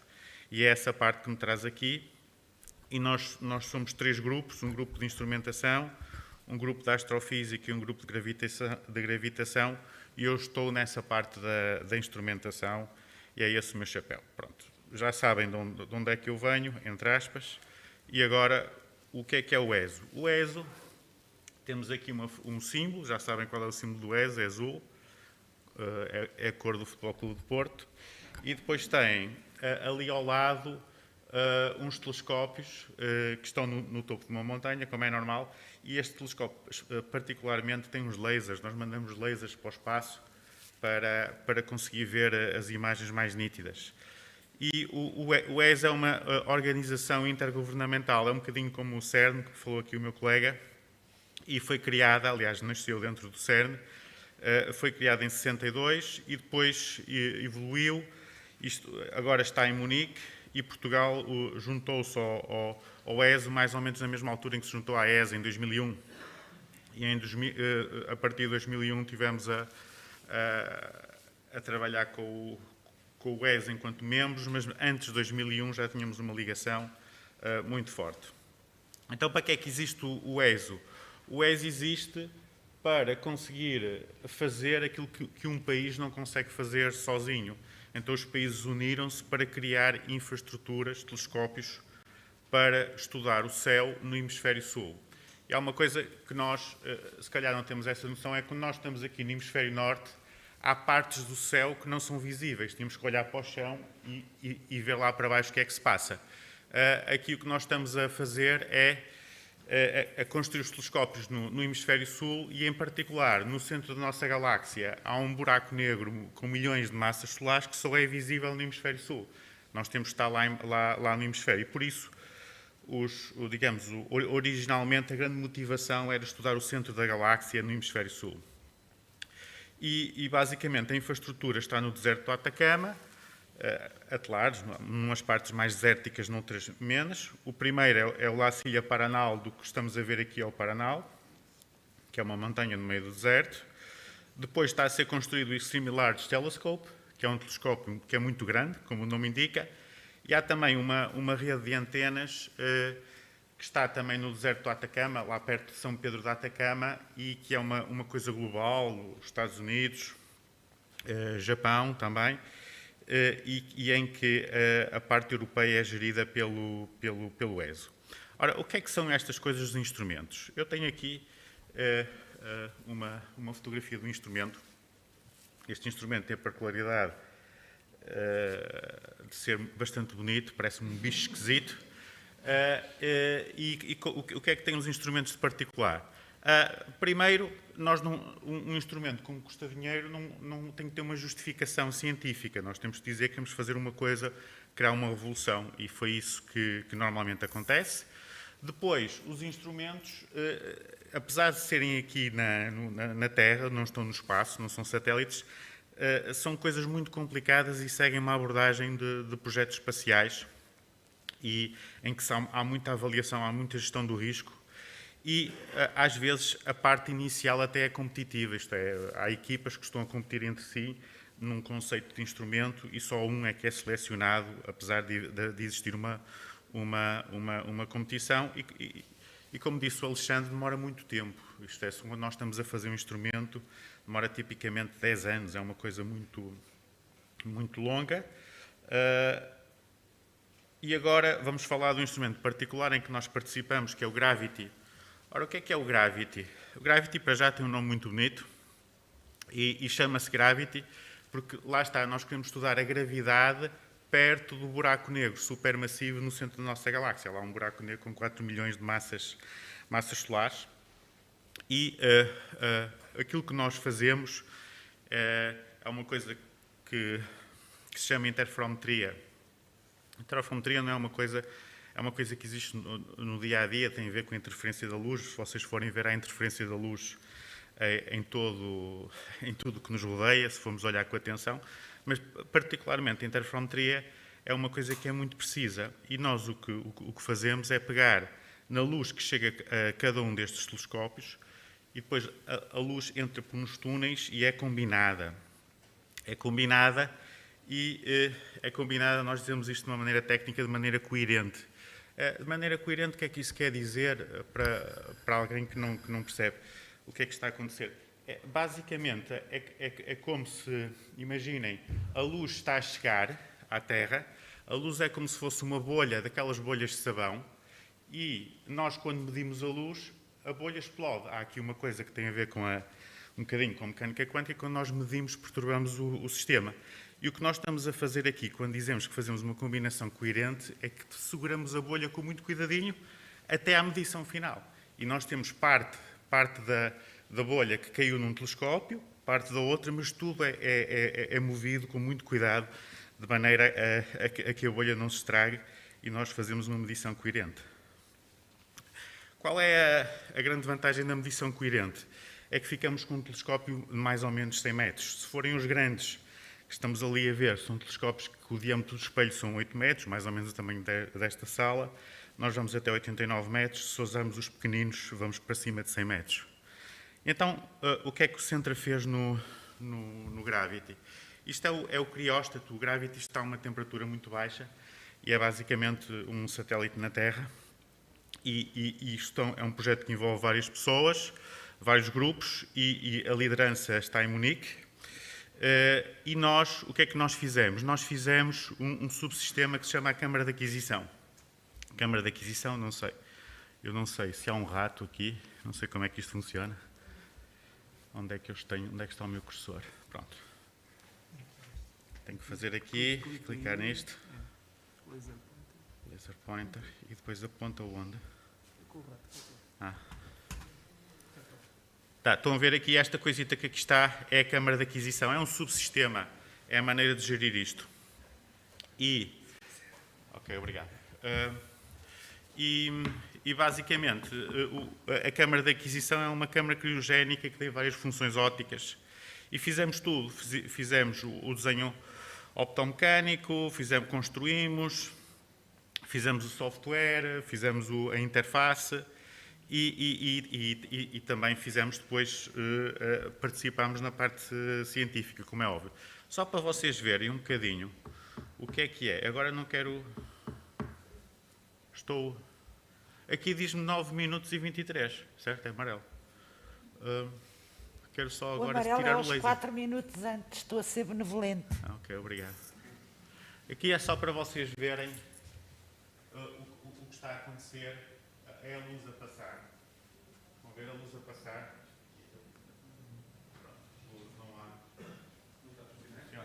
Não tem potência. Não tem potência suficiente. E isto é a câmara, para vocês verem mais ou menos o que é. E agora eu tenho que me apressar. E o que é que nós medimos? Nós estamos a ver aqui nesta imagem, estamos a ver uma estrela que está a mover ali a muito alta velocidade. É esta estrela aqui, isto estão a ver de noite para noite. E esta coisinha aqui no meio é um buraco negro. É o buraco negro do centro da galáxia. O buraco negro do centro da galáxia não é negro. É uma coisa que os buracos negros, normalmente, quanto mais massivos, mais brilhantes são. É uma coisa que vos andaram a enganar. Tipicamente, isso é conversa de físico teórico. Nós, quando vamos ver, vemos que não há. Porquê é que é interessante nisto? É que esta Câmara levou ao Prémio Nobel da Física do ano passado. Levou ao Prémio Nobel da Física do ano passado. E uma coisa que vos queria dizer é que as mulheres ganham prémios Nobel da Física. E e há aqui várias pessoas que receberam. Digamos que a nossa equipa estava do lado, é liderada pelo aquele senhor de óculos, e do lado direito, todos têm óculos, eu também tenho óculos, e nós estávamos a competir com a equipa liderada na Califórnia pela Andrea, que ganhou também metade do prémio, acho que já não sei, acho que metade do prémio foi para o físico teórico, porque normalmente há sempre este bias, vamos dizer assim, e outra metade foi distribuída pelos 2 experimentais. O que é que nós estamos a fazer aqui? A correr, estamos a fazer vamos querer pôr estrelas lasers em todos os telescópios, estão a ver ali aqueles raios não existem, mas vão existir no futuro. Há aqui uma equipa de vários países, também há bastantes mulheres aqui envolvidas. E para terminar, nós estamos a trabalhar no maior telescópio do mundo. O maior telescópio do mundo é este, é feito por europeus. Já aplanámos, rebentámos com o topo da montanha e estamos a construir aquilo tudo lá em cima. Estão a ver já as obras. Estamos com problemas porque o Chile, a pandemia, criou bastantes problemas e há basicamente muitos instrumentos de primeira luz e nós estamos a trabalhar no METIS. Estamos a fazer a partes ligadas à estrutura e também à análise, digamos, à preparação científica do instrumento. E estão a ver aqui, basicamente, é o meu último slide. Não há potência suficiente neste laser, tem que ser verde. E ali no meio daquelas máquinas todas está lá o METIS e os outros 2 são os outros 2 instrumentos, o MICAD e o Harmony. Pronto, 12 minutos e 39, peço desculpa pelo atraso. Muito obrigada.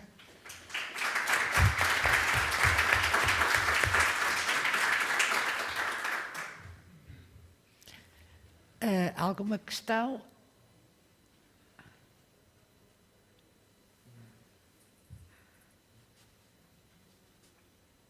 Eu se calhar eu posso pôr uma, mas é uma questão, é um bocado...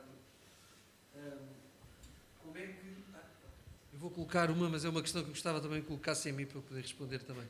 Como é que estas coisas são financiadas? Essa coisa da política. Isto é uma maldade que eu estou a fazer ao meu colega. Pronto. Normalmente, na ciência, pronto, eu não vou explicar, temos aqui colegas também, pessoas mais jovens.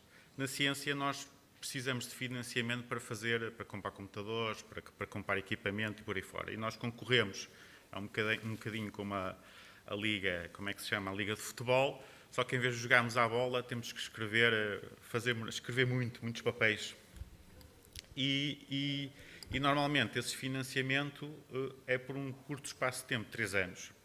Ganhamos e temos financiamento para 3 anos. Estamos a fazer um instrumento para 10 anos, o que é que acontece? Não se ganha sempre. Por exemplo, eu tive a sorte, que é uma questão também de sorte, ganhei no último concurso, o meu projeto foi financiado, que é uma coisa incrível. Mas houve, não sei, 300 pessoas que não tiveram o projeto financiado.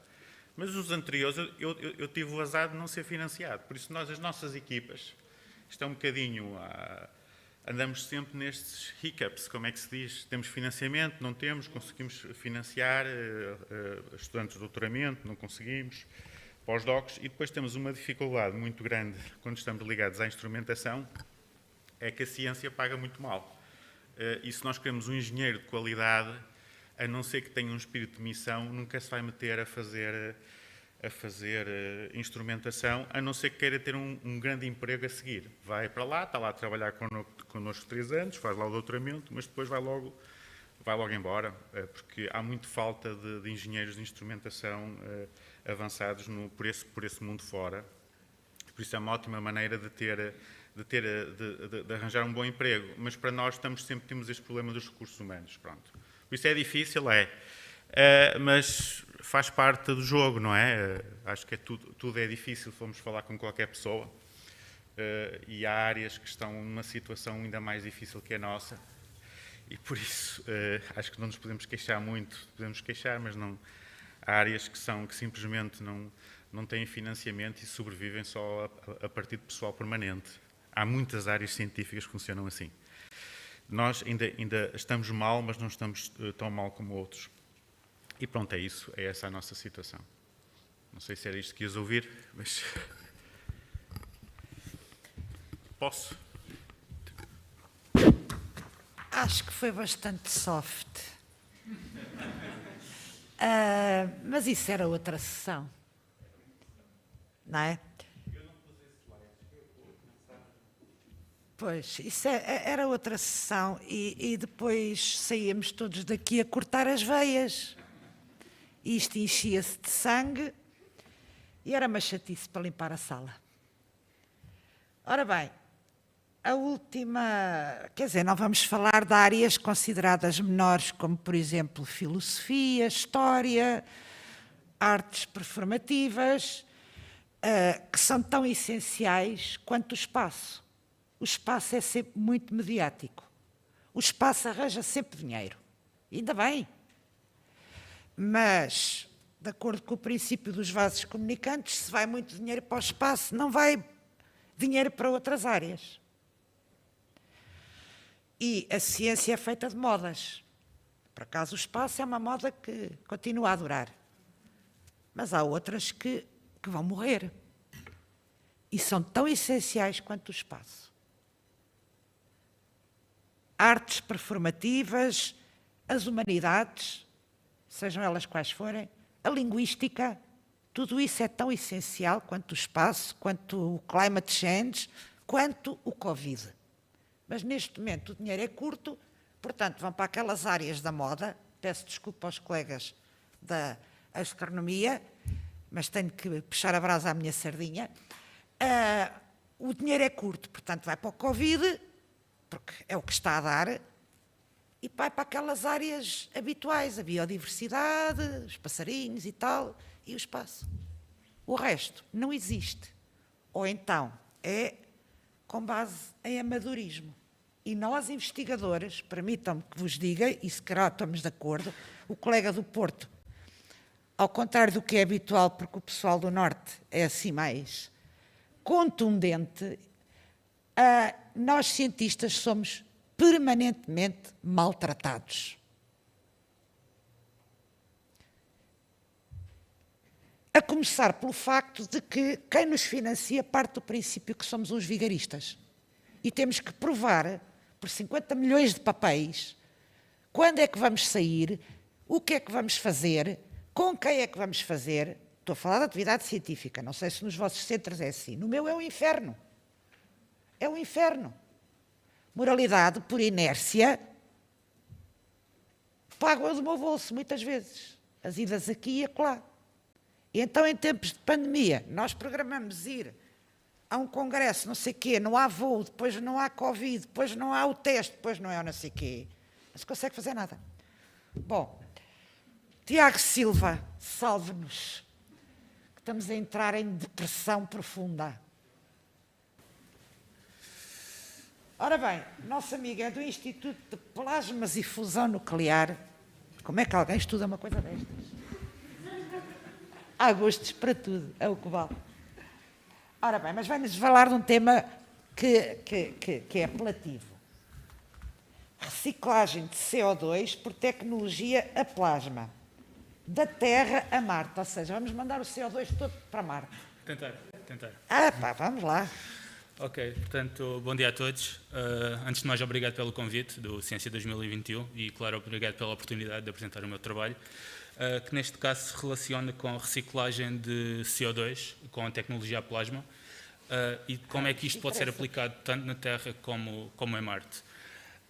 Portanto, eu sou investigador no Instituto de Plasmas e Fusão Nuclear, portanto, e o meu trabalho baseia-se essencialmente em investigação a plasma.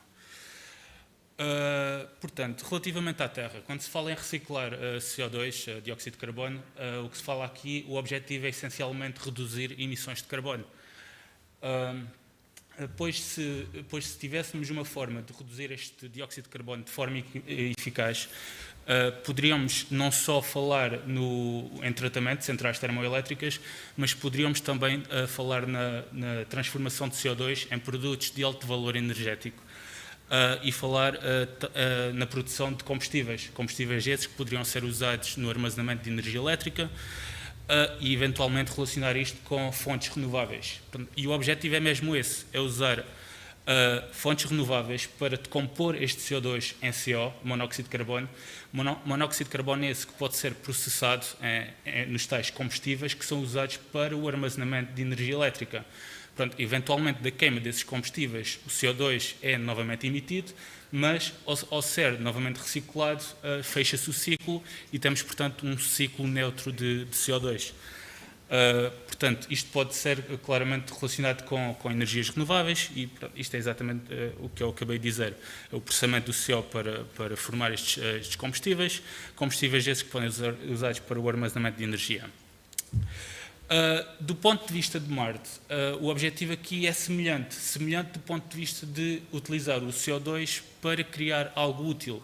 Aqui, já mais num contexto de pensar em missões futuras a Marte, portanto, aqui a ideia seria produzir oxigênio a partir da atmosfera marciana, que é composta essencialmente por dióxido de carbono, e produzir eventualmente ar respirável ou mesmo combustível para a viagem de volta. Portanto, são apenas dois aspectos que se inserem nesta temática de reciclagem de CO2. Qual é o problema aqui? O problema aqui é que o CO2 é uma molécula bastante estável e, portanto, difícil de decompor, especialmente se pensarmos em transferir energia para a decomposição simplesmente sob a forma de calor.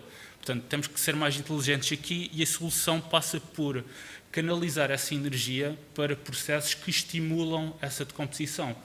E entre esses processos, o que se quer aqui é estimular as vibrações da molécula, porque a molécula, quando está a vibrar, favorece essa mesma decomposição.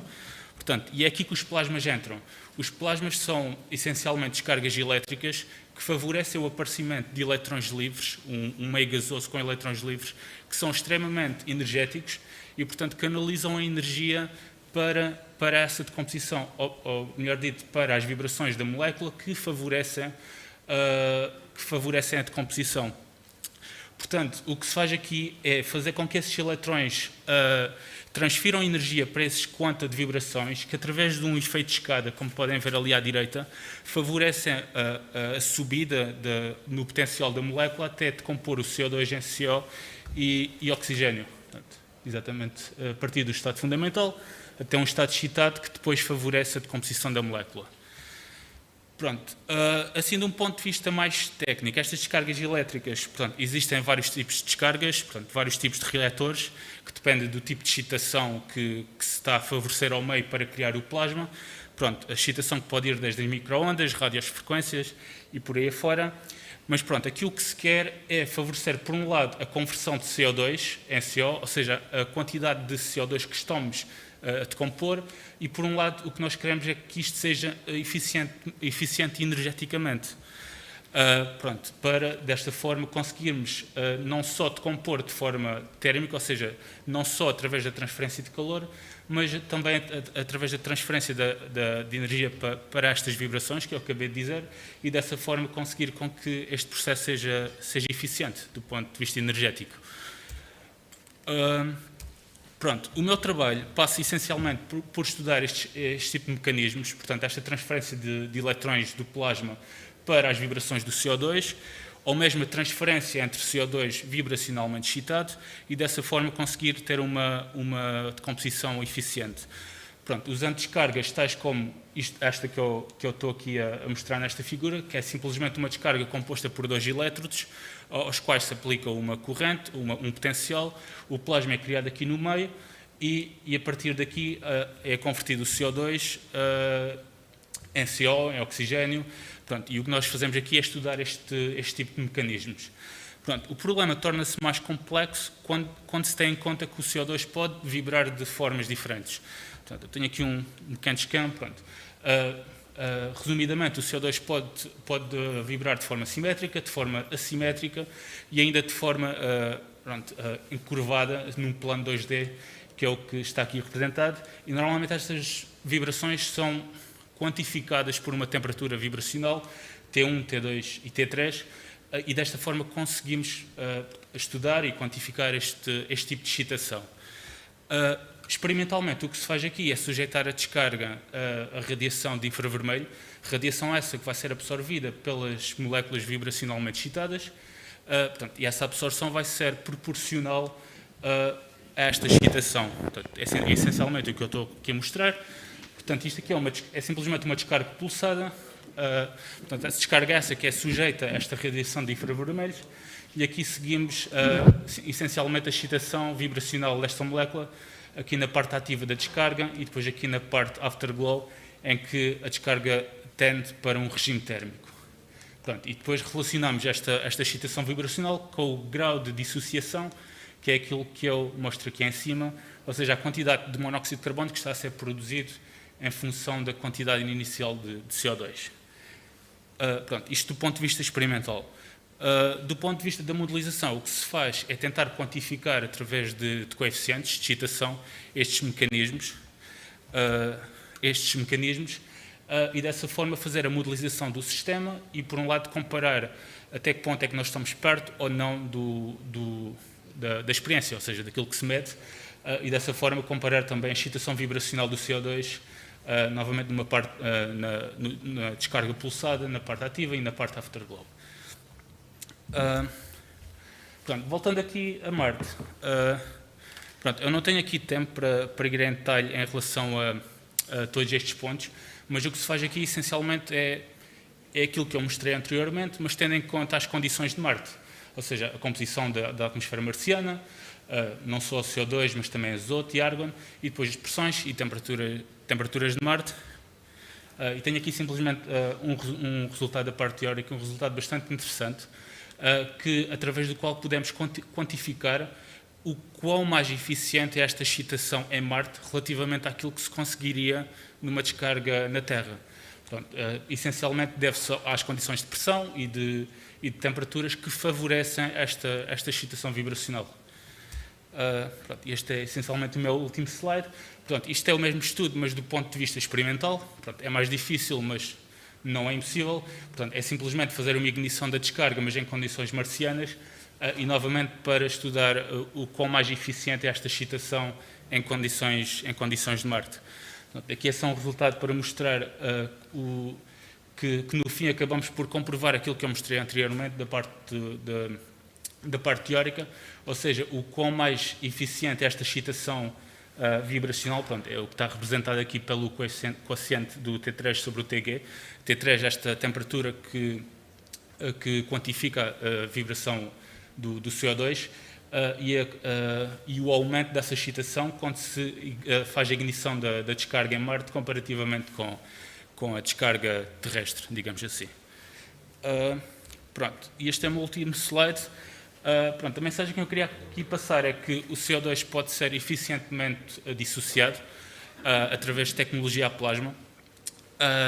Pronto, e depende da tecnologia específica que se usa, mas parte da investigação passa por isso mesmo, por investigar que tipo de reator é mais eficiente para se conseguir esta decomposição.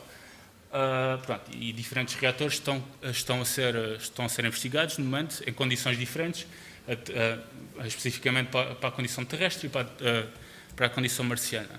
Pronto, e estes são alguns desafios e projetos que estamos a considerar no próximo futuro. Portanto, investigar condições que estimulam esta excitação vibracional, compreender a química dos plasmas de CO2, tanto na parte do volume e parte da superfície do reator, coisa que eu não entrei aqui em detalhe por falta de tempo, e ir por outros desafios também, associados, por exemplo, à separação de produtos no final da decomposição, e depois, no fim, algo que estamos a pensar já há algum tempo é desenvolver um protótipo mesmo específico para a produção de oxigênio em condições marcianas, que tem em conta toda esta tecnologia a plasma.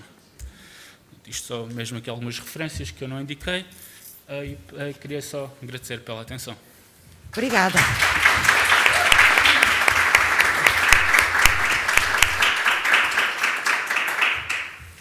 Alguma questão? Duas questões. Olá, bom dia. Bom dia. Patrícia Gonçalves. Eu gostava de saber, pronto, sabem com certeza que existe um instrumento a bordo do Perseverance, que faz dissociação do CO2 para a produção de oxigênio, o MOXIE. Eu gostava de saber como é que se compara, ou seja, esta técnica que vocês usam, como é que se compara com a técnica que o MOXIE usa, se vocês acham que é mais eficaz, se é semelhante, se têm contacto com a equipa do MOXIE, etc. Começamos a tentar ter contacto com a equipa da ESA, que está mais ou menos relacionada com o MOXIE. É uma tecnologia diferente. O MOXIE baseia-se em eletrólise, portanto é converter a química em eletricidade. E a vantagem de usar plasmas é a questão da temperatura, porque com o MOXIE, com a eletrólise, é necessário aquecer demasiado o gás, portanto estamos a falar de temperaturas acima dos 1000 Kelvin. Enquanto que com o plasma a ideia é de compor o CO2 a baixa temperatura, temperaturas essas que se aproximam com a atmosfera de Marte. Portanto, com eletrólise nunca se poderia falar em excitação vibracional, que eu acabei aqui de mostrar. Portanto, a ideia e o que nós esperamos conseguir, e já conseguimos comprovar isto teoricamente, é que essa excitação vibracional vai favorecer bastante essa decomposição, e isso não se pode conseguir com uma técnica de eletrólise, como é o caso do MOXIE. Portanto, a eficiência energética do vosso processo é maior. Diga. A eficiência energética do vosso processo é maior. Conseguem gastar menos energia para fazer isso? Sim, essa é a ideia. Okay, portanto, depois há toda a parte por volta da separação, do peso do equipamento que é necessário pôr a bordo. Pronto, isso são tudo questões abertas que ainda temos que investigar, mas da parte da eficiência, pronto, aí sim espero que consigamos ter melhores resultados que o MOXIE. Rápido, está bem, que é o meu quarto. Sim, muito rápido. Obrigada. Era só um pedido de reflexão, ou uma sugestão de reflexão que nem sequer é só dirigida ao colega que falou, que é se não deveríamos, nesta fase do campeonato em que estamos a preparar-nos para ir alterar a composição da atmosfera de Marte, de nos pormos algumas questões éticas relativamente a este antropocentrismo que já não cabe na Terra, mas que passa pelo sistema solar e não sei mais onde, tendo já as experiências do que o exagerado antropocentrismo na Terra já causou em termos de danos para o próprio ecossistema do qual nós dependemos. Sim, mas se já há alguma reflexão ética sobre isto ou se não deveria haver? Eu compreendo, mas acho que isso já é um passo a seguir. O que nós não estamos aqui a falar de terraforming ou mesmo mudar a atmosfera. A ideia aqui é mesmo criar só uma base. Estou a pensar já mais a longo prazo, mas a ideia é criar uma base em que se retira algum CO2 da atmosfera e que se use esse CO2 para produzir oxigênio. Não é mesmo alterar a atmosfera marciana, é só mesmo usar algum gás que existe para criar essa base com ar respirável. Aqui nós não estamos a falar de terraforming ou nem nada que se pareça com isso. Mas sim, claro que isso envolve questões éticas que são necessárias pensar. Bom, eu creio que terminamos a sessão com o quarto de hora de atraso. Felizmente que faltaram 2 pessoas. Agradeço. Ou não? Como? É que não me disse que estava cá. Joana Alves Ribeiro. Pronto, então. Não me disse que estava cá. E isto, agradeço que seja breve. Eu não gosto de cortar a palavra, mas quer dizer... Então, temos a Joana Alves Ribeiro, Centro de Investigação da Terra e do Espaço da Universidade de Coimbra, que nos vai falar de Space Weather and Geohazard Mitigation.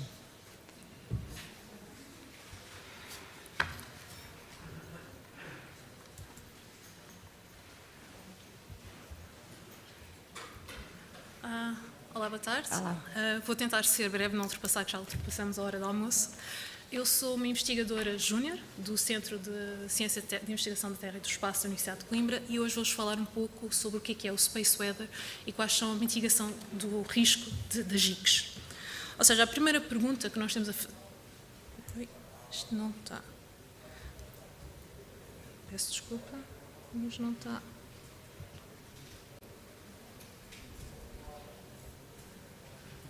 Ok, pronto.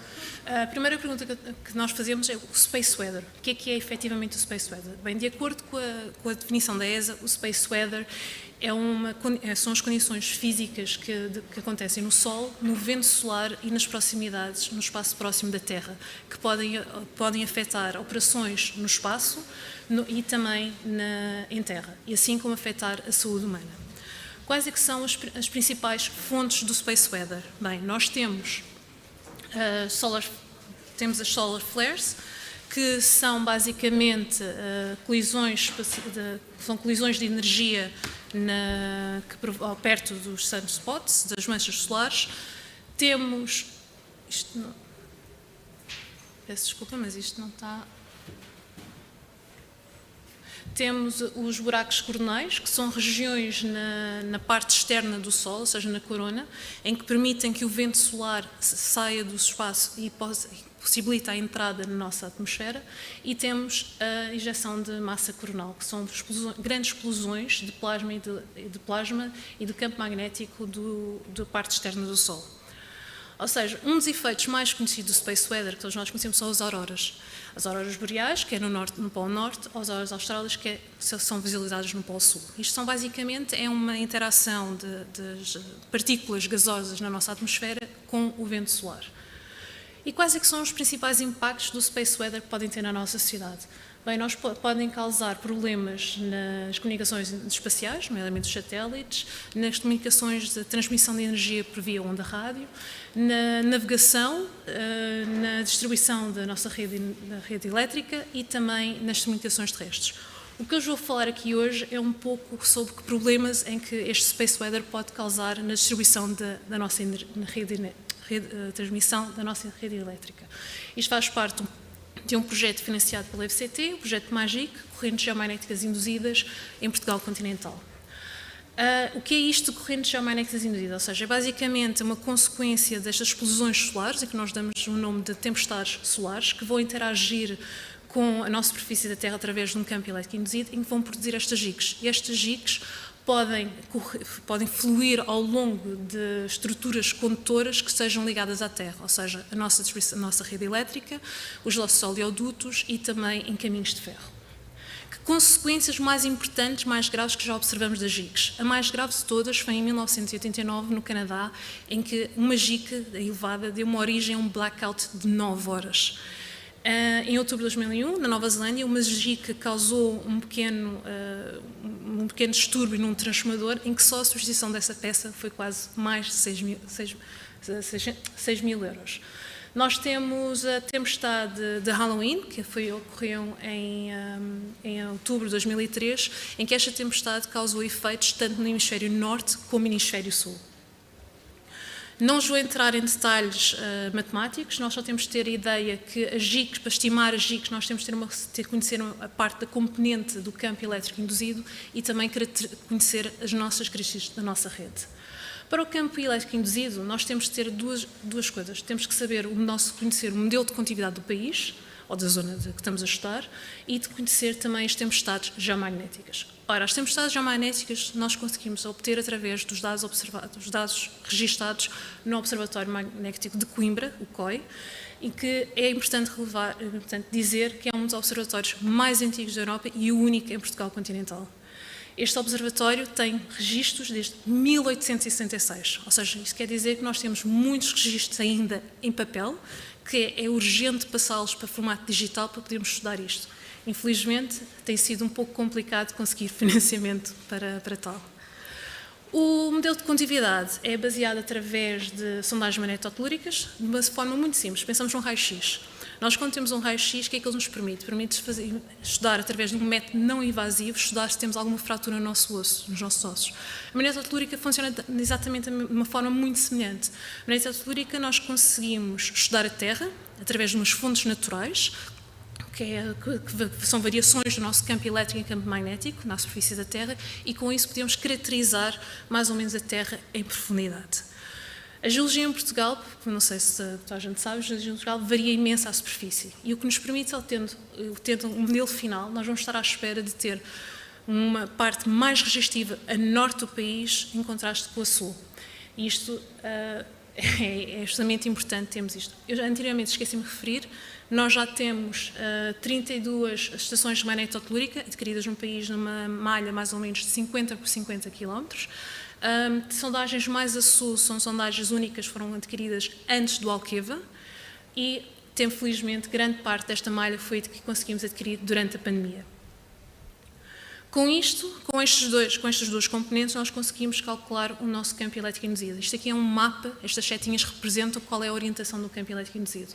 Vocês veem que as setas estão da zona costeira e a deslocarem-se para o interior, isso deve-se ao facto do contraste que existe resistividade entre a diferença de materiais entre o oceano e a Terra. Só para terem ideia, o valor do oceano tem um valor de 0,3 ohmmetros e a superfície nesta zona da região do sul de Portugal são 500 ohmmetros, ou seja, este contraste vai permitir, faz com que as setas do campo elétrico induzido se deslocam para o interior e sejam perpendiculares à costa.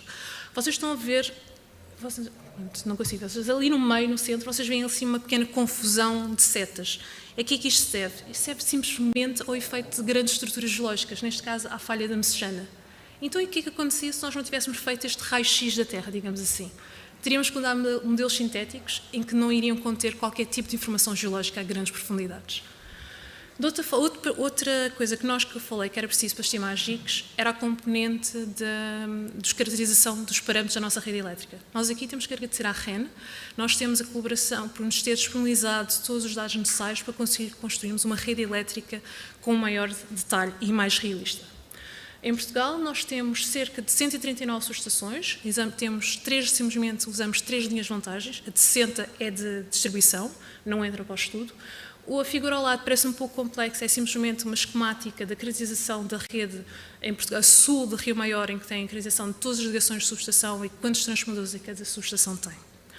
Com isto, nós conseguimos estimar mais ou menos as GICs. Este é um caso para a tempestade de São Patrício, a 15 de março de 2015. Esta é uma tempestade relativamente importante, que pertence ao ciclo 24, e é importante porque tem um KP de 8 de 9. Outros fatores também importantes que variam aos GICs não é somente a tempestade, nós temos também outros pronomes, ou seja, qual é o comprimento da linha. Quanto maior for o comprimento da linha, estamos à espera de ter GICs mais elevadas. Linhas de voltagem, a mesma coisa. Linhas de voltagem, nós sabemos que as linhas de maior voltagem, ou seja, no caso de Portugal, as linhas 400 kV, então nós estamos à espera de ter GICs maiores. Outra coisa muito importante, a orientação do campo elétrico induzido, se esta for paralela à nossa linha, estamos à espera que essa linha, a GICs, seja também mais elevada, ou seja, há um grupo enorme de parâmetros que podem influenciar as GICs. Nós, neste momento, estamos a trabalhar com o LibFIS, também da Universidade de Coimbra, a desenvolver um instrumento de aquisição de medição de GICs em tempo real. Isto não só é importante porque iremos ter medições a tempo real, obviamente, mas vai nos permitir validar este modelo. Esta instrumentação será brevemente instalada numa subestação que pertence à REN, a subestação de Paraimos, que é um pouco a norte de Coimbra. Agora, se falei de mitigação, o que é que nós podemos fazer com mitigação em GICs? A primeira coisa é descobrir onde é que elas estão, quais são as zonas mais sensíveis, quais são as subestações mais sensíveis a este fenómeno. Outra coisa é entender porquê.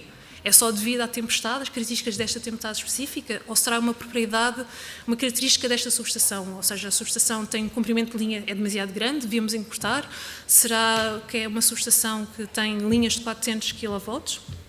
E outra coisa importante será falar com a REN e perguntar se nestas estações críticas tiveram algum efeito, se verificaram algum efeito. O que é que nós podemos depois fazer com isto? Podemos tentar reconhecer estas subestações mais sensíveis e verificar se será possível reorganizar a nossa rede de forma a diminuir este risco. Isto é importante dizer que isto já é feito. Já a Nova Zelândia tem estado a realizar este efeito, a trabalhar juntamente com a rede elétrica nacional deles, e isto tem sido um sucesso. Só para relembrar aqui, vocês talvez os alunos não se lembram, mas em 2000 nós tivemos um blackout de quase 2 horas, foi causado simplesmente por uma cegonha que foi contra uma linha de tensão. Tivemos o sul de Portugal de quase 2 horas. Infelizmente, também sabemos que em abril deste ano tivemos, devido a um corte de energia, tivemos quase 2.000 vacinas Covid foram perdidas. Ou seja, é importante relembrarmos que nós hoje em dia estamos cada vez mais dependentes da tecnologia, ou seja, da energia. Não nos podemos esquecer que não podemos menosprezar com fenómenos naturais que podem influenciar a nossa sociedade. Obrigada pela vossa atenção. Muito obrigada.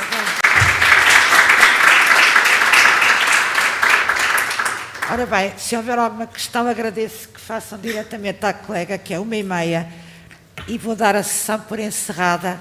Agradeço imenso a colaboração de todos e boa sorte nos projetos e nessas coisas todas.